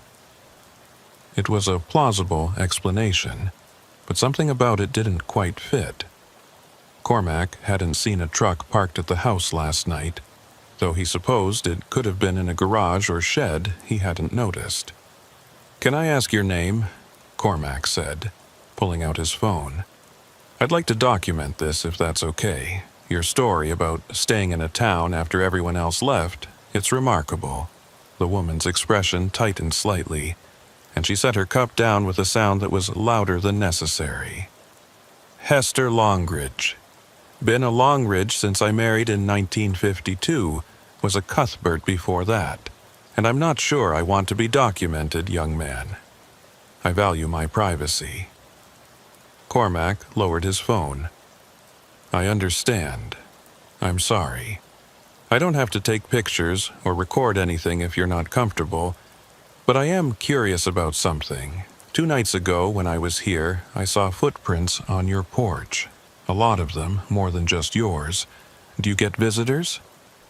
Hester's face went carefully blank and she was silent for several seconds before responding. Neighbors stop by sometimes, other people who stayed in the area. It was the first thing she'd said that Cormac knew with certainty was a lie. There were no neighbors, no other occupied houses for kilometers in any direction. He'd seen that from the road, had confirmed it with satellite imagery. He decided to push a little harder. Mrs. Longridge, I need to be honest with you. Something strange happened to me when I was here before. I lost time, about an hour that I can't account for. My phone's location history has a gap where this town should be recorded, and the fuel I got from the co-op pump, it seemed to be too fresh for a tank that's been sealed for decades. Hester stood up abruptly, her cup clattering to the floor and spilling tea across the worn carpet. I think you should leave now. Her voice had changed, become harder and colder, and Cormac could see tension in her shoulders that hadn't been there before. You got your fuel, you went on your way, that's the end of it. You shouldn't have come back. Cormac rose slowly, hands visible and non-threatening. I don't mean any disrespect. I'm just trying to understand what's happening here. Hester moved toward the door, clearly expecting him to follow.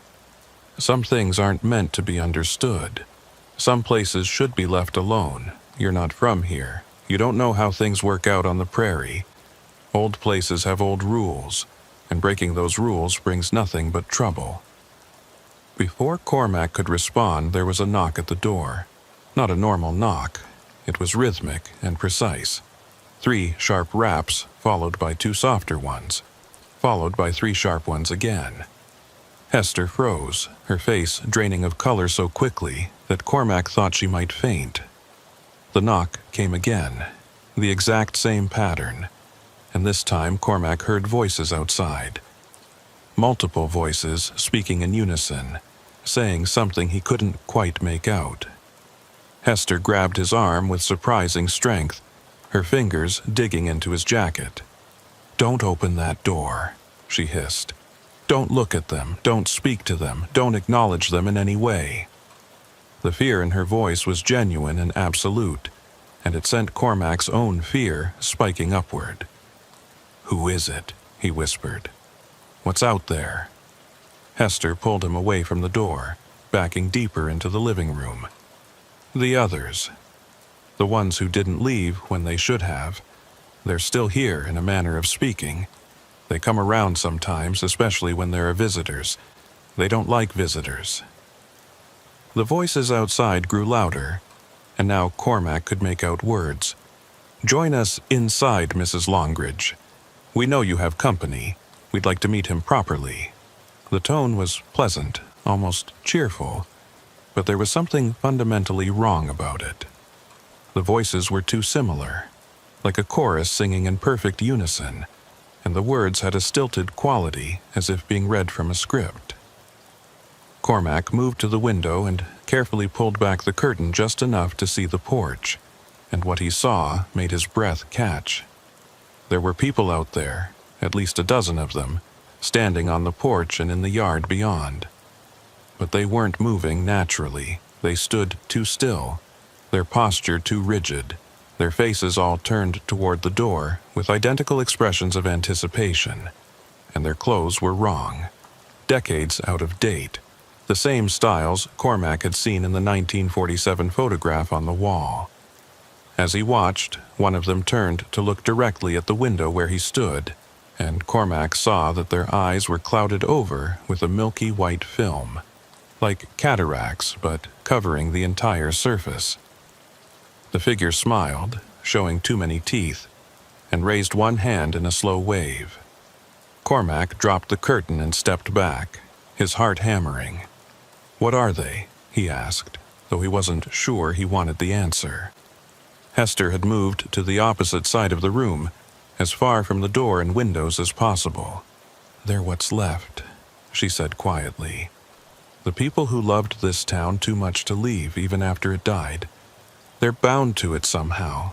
Can't move on, can't rest. During the day they mostly stay out of sight, but at night, or when there are visitors, they come out. They want company, they want to add to their number." The knocking came again, more insistent now, and Cormac heard the doorknob rattle as someone tested it. "Mrs. Longridge, don't be rude. You've always been such a good neighbor, such a pillar of the community. Surely you can spare a few minutes to chat with old friends." Hester's voice was barely a whisper. "I'm not like them. I'm still alive, still real, but I can't leave either. Been here too long, become too much a part of this place. I'm trapped between what they are and what you are, and every day it gets harder to remember which side I'm supposed to be on." Cormac pulled out his phone, intending to call for help, but the screen showed no signal. 0 bars, emergency calls only. He tried anyway, dialing 911, but the call wouldn't connect. Just a spinning icon and then an error message. "There's no signal here," Hester said, watching him fumble with his phone. "Never has been, not really. Sometimes it looks like there is, enough to fool people into thinking they're still connected to the outside world. But this place doesn't let signals in or out. Not anymore." The door handle rattled more violently, and Cormac heard wood beginning to splinter. Whatever was outside was getting impatient, moving beyond polite knocking to actual forced entry. "Is there a back door?" Cormac asked urgently. "Another way out?" Hester pointed to a doorway that led deeper into the house. "Kitchen. Back door leads to the yard. But they'll be waiting there too. They always cover all the exits." Cormac moved toward the kitchen anyway, needing to see for himself, and found that Hester was right. Through the kitchen window he could see more figures in the backyard, standing in a loose semicircle facing the house. They were all dressed in outdated clothes, all standing with that same unnatural stillness, all watching the house with those clouded eyes. "How do I get out of here?" Cormac asked, his voice tight with barely controlled panic. "There has to be a way. I got out before, I can do it again." Hester moved to stand beside him, and for the first time he saw something like pity in her expression. "You got out before because they let you, because you were just passing through, just taking fuel and leaving. But you came back asking questions, trying to document things. That's different. That makes you interesting to them. That makes you a potential recruit." She pointed toward the front of the house where the sounds of forced entry were getting louder. "The only way out is through them.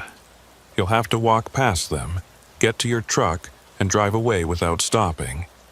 Don't look at them directly. Don't respond if they speak to you. And whatever you do, don't touch them. If you can make it to the edge of town without acknowledging them, they'll lose their hold on you." It sounded like the rules from a fairy tale, arbitrary and impossible to follow, but Cormac didn't have better options. "What about you?" he asked. "Come with me. Get out of this place while you still can." Hester shook her head sadly. "Too late for me. Been here too long. Let too much of this place into my bones. If I tried to leave now, I'd probably just become one of them fully. Lose the last little bit of myself that's still human. At least here, like this, I can remember who I was. I can maintain some small piece of my own identity." She moved to a drawer and pulled out an old revolver, checking to make sure it was loaded. "I'm not planning to use this on them. Bullets don't do much to stop what they are. But it helps me feel like I still have some control, like I'm still a person with choices rather than just part of the landscape." The sound of splintering wood came from the front room, and Cormac knew he was out of time. He moved quickly back through the living room toward the front door and saw that it was bowing inward, the frame cracking under sustained pressure. The voices outside had risen in volume and excitement, a chorus of overlapping phrases that created a sound like wind through a tunnel. Cormac grabbed the door handle, took a deep breath, and pulled it open before his courage could fail. The figures on the porch fell silent immediately, their attention snapping to him with predatory intensity. Up close, Cormac could see more details. Their skin had a waxy quality, like old paper, and their clothes were immaculate despite being decades out of style. They all wore slight smiles, exposing teeth that were too white and too uniform, and those clouded eyes tracked his movement with an awareness that was definitely not human. "Hello," said the figure closest to him, a man wearing a 1950s-style suit with a narrow tie. "We've been hoping you'd join us. Mrs. Longridge has been monopolizing your time, and that's hardly neighborly. We have so much to show you about our wonderful town." The others nodded in unison, still smiling, still standing in their unnatural stillness. Cormac remembered Hester's instructions. Don't acknowledge them. Don't make eye contact. Don't respond. He stepped forward onto the porch, moving sideways to slip past the closest figures, and they tracked his movement with their heads, but didn't reach for him. Not yet. The walk from the porch to his truck felt like the longest journey of Cormac's life. The figures formed a corridor on either side of him close enough that he could feel the cold radiating from their bodies, and they spoke to him as he passed. "Won't you stay for dinner? Mrs. Longridge is making her famous pot roast. You really should try it. We have such a nice community here, everyone knows everyone. You'd fit right in. The grain elevator is still operational, you know. We could use a good driver to help with the harvest. The harvest never ends here." Their voices washed over him like cold water, tempting and terrible in equal measure, and Cormac had to clench his jaw to keep from responding. His truck was 20 feet away, then 15, then 10. The figures weren't blocking his path directly, but they were closing in from the sides, narrowing the corridor, and Cormac could see more of them emerging from the abandoned buildings, scores of people who shouldn't exist, all converging on the street where his truck was parked. He reached for his door handle and heard a voice directly beside his ear, so close that cold breath touched his skin. "You can't leave. The town needs you. We need you. Stay. Stay. Stay." The word repeated in a rhythm that matched his heartbeat, and Cormac felt a pull, an almost physical sensation like hooks catching in his skin and pulling him back toward the center of town. His hand froze on the door handle, and for a terrible moment he couldn't remember why he wanted to leave. Couldn't remember why staying in this pleasant prairie town with these friendly neighbors wasn't exactly what he wanted. Then he caught sight of his reflection in the truck's window, his own face, looking scared and alive and real, and the spell broke. He yanked the door open, hauled himself up into the cab and slammed the door shut behind him. The figures pressed against the truck immediately, their hands leaving prints on the windows, their faces pressed close to the glass. But they didn't try to open the doors, didn't attempt to break the windows. They just watched him with those clouded eyes, still smiling, still waiting. Cormac started his engine with shaking hands and put the truck in gear. The figures didn't move away from the vehicle, and for a moment he thought he'd have to actually drive through them. But as his truck began to roll forward, they melted back like smoke, disappearing into the spaces between buildings or simply fading from view. Within seconds, the street was empty again, as if they'd never been there at all. Cormac drove slowly through the town, fighting the urge to floor the accelerator and race away. Something told him that showing fear would be a mistake, that he needed to maintain control and dignity even in retreat. As he passed the house with the white siding, he saw Hester standing in the doorway, watching him leave. She raised one hand in what might have been a wave or a warning, and then she stepped back inside and closed the door. Cormac had the sudden conviction that he'd never see her again, that she'd finally crossed whatever threshold separated her from the other residents of this dead town, and that the next time someone drove through here looking for fuel, they'd find nothing but empty buildings and silence. The edge of town was marked by a faded sign he hadn't noticed on his way in, so weathered that he couldn't read what it said. But as his truck passed that sign, Cormac felt something release, a pressure he hadn't fully registered until it was gone, like surfacing from deep water. His phone suddenly chimed with a flood of notifications, messages and alerts all arriving at once as signal returned. His GPS tracker blinked back to life, showing his position on the grid road south of Assiniboia. And his dashboard clock jumped forward by 47 minutes, time that had passed in the outside world while he'd been inside that house talking to Hester Longridge. Cormac didn't stop driving until he was back on the Trans-Canada, surrounded by normal traffic and normal landscape and the blessed mundanity of commercial highway travel. He pulled into the first truck stop he saw and sat in his cab with the engine running, trying to process what had just happened. His hands were still shaking, his heart still racing, and when he looked in his mirror he saw that his face was pale and drawn with the kind of exhaustion that came from sustained terror rather than physical exertion. He pulled out his phone and opened the camera roll, intending to review the photos he'd taken of the town. But the folder was empty.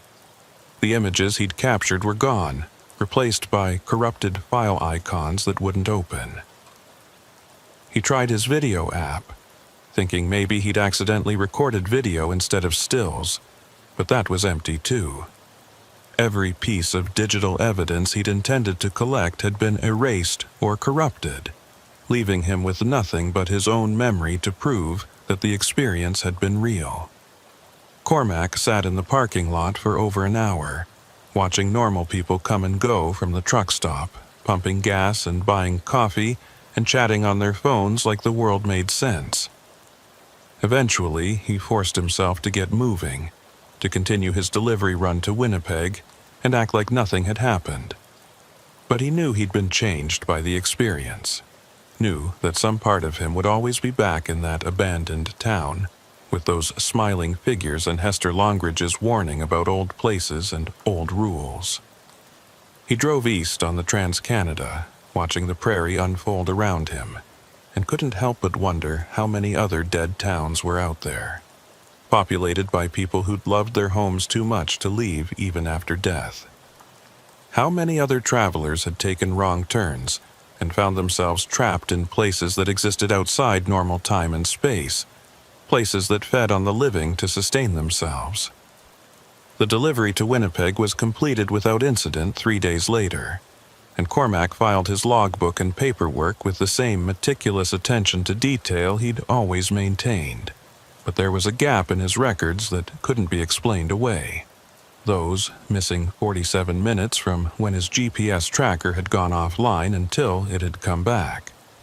His company's safety department flagged it for review, and Cormac was called into a meeting to explain the discrepancy. He told them a simplified version of the truth, that he'd stopped in an abandoned town to check his load securement and had lost track of time.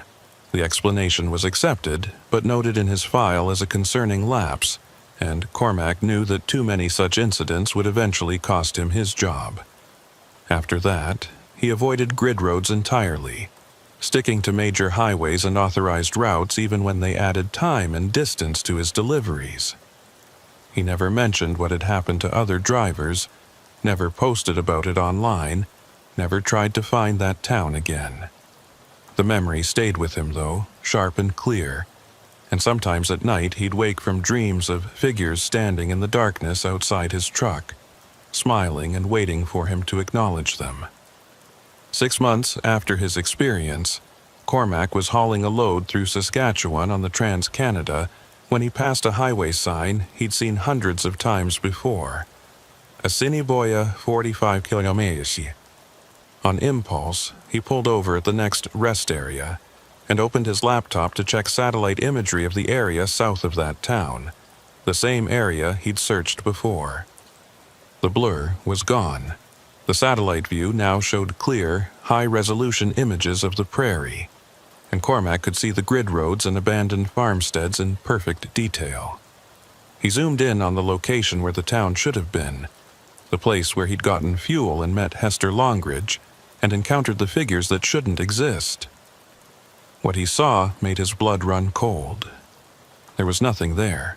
No grain elevator, no buildings, no main street, just empty prairie, stubble fields, and a slight depression in the ground that might have been where a town once stood before it was completely erased by time and weather.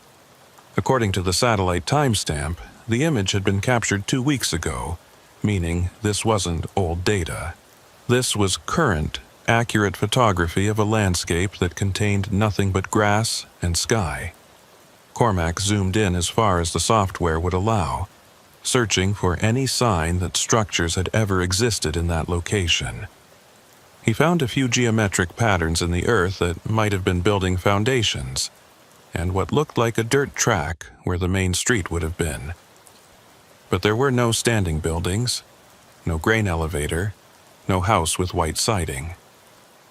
It was as if the town he'd visited had simply ceased to exist, or had never existed at all, outside of some pocket reality that his truck had accidentally driven into. He closed his laptop and sat in the rest area parking lot, watching transport trucks roll past on the Trans-Canada, and tried to reconcile what he knew had happened with what the satellite imagery was telling him. Both couldn't be true simultaneously. Either the town existed or it didn't. Either he'd been there or he hadn't. But the missing time was real. The corrupted photos were real. The gaps in his GPS tracking were real. Something had happened to him on those grid roads south of Assiniboia. Something that his equipment and his company's systems had recorded, even if they hadn't understood what they were recording. Cormac never took another load that would route him through that part of Saskatchewan. He requested transfers to different regions, accepted longer hauls that kept him in other provinces, and eventually moved primarily to eastern routes where the prairie was just a memory behind him. But he knew other drivers still ran those roads, still took shortcuts on grid roads to save time or find fuel, and he wondered how many of them had encountered places like that town. How many had driven through gaps in reality without even realizing it, their GPS systems glitching briefly before resuming normal function, their memories already beginning to fade and rationalize the strangeness into something explainable. And he wondered about Hester Longridge, whether she was still in that house with the white siding, still maintaining the last fragments of her humanity while surrounded by neighbors who'd become something else. or whether she'd finally given in, finally let the town claim her completely, and now stood with the others waiting for the next lost driver to stumble into their trap. Years later, Cormac would occasionally search online for mentions of abandoned towns in Saskatchewan, looking for any stories that matched his experience. He never found anything concrete, just the usual ghost town photography blogs and historical society documentation. But once he came across a discussion thread on a paranormal forum where someone had posted a question: has anyone else experienced time loss while driving through rural Saskatchewan? The responses were mostly jokes and skepticism, but buried in the thread was a comment from someone with the username Grainhauler93 that made Cormac's hands go cold. Happened to me about 10 years ago. Stopped for fuel in a town that shouldn't have been there. Got help from an old woman who seemed normal at first. When I tried to leave, there were people outside who didn't look right, didn't move right. I made it out, but lost about an hour somewhere in the process. Never went back, never told anyone because I knew they wouldn't believe me. But I know what I saw, and I know that place is still out there, waiting for someone else to take a wrong turn. Cormac wanted to reach out to that person, to compare notes and confirm that they'd experienced the same thing. But when he clicked on their username, he found the account had been deleted. Just like Prairie Hauler 87, and who knew how many others who'd tried to share their experiences only to find that no one believed them, or that their stories disappeared into the digital void. It was as if the town had a way of protecting itself, of ensuring that warnings never reached the people who might need them most. Cormac sat at his computer in his apartment, thousands of kilometers from the Saskatchewan prairie, and felt the weight of knowledge that couldn't be shared, truth that couldn't be proven, and danger that couldn't be avoided because the people who needed avoiding it would never know it was there until it was too late.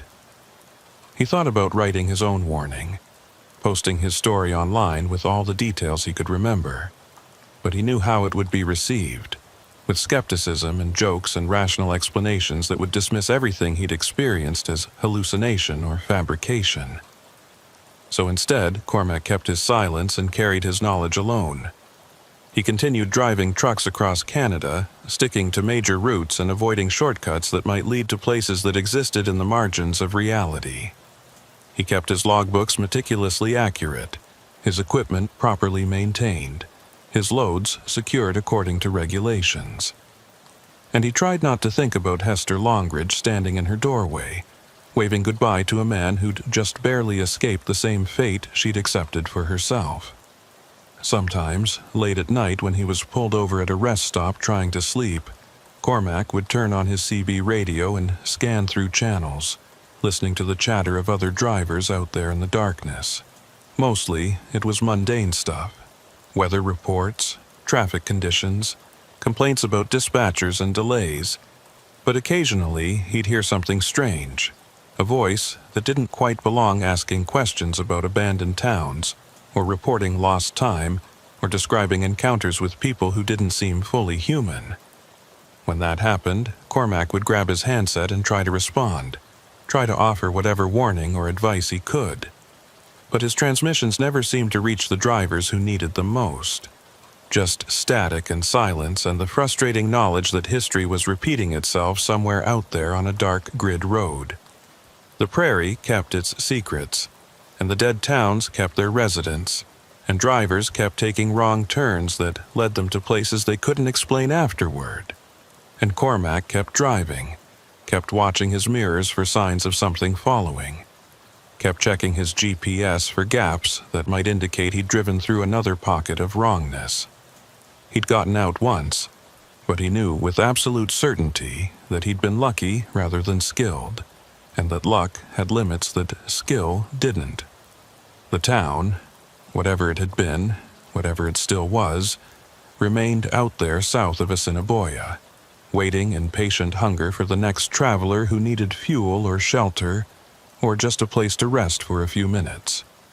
And when that traveler arrived, they'd find a house with a light on, an old woman who seemed helpful, and neighbors who wanted nothing more than to welcome them into a community that never truly died because it couldn't bear to let go. Cormac had seen that future reflected in those clouded eyes and those two white smiles, and he knew it was a fate he'd escaped by the narrowest of margins. Some roads led nowhere good, and some towns should stay abandoned, and some knowledge was better left unconfirmed. That was the lesson the prairie had taught him, written in missing time and corrupted photos, and the memory of figures that shouldn't exist still standing in the street watching his truck drive away into a world that wouldn't believe what he'd seen there.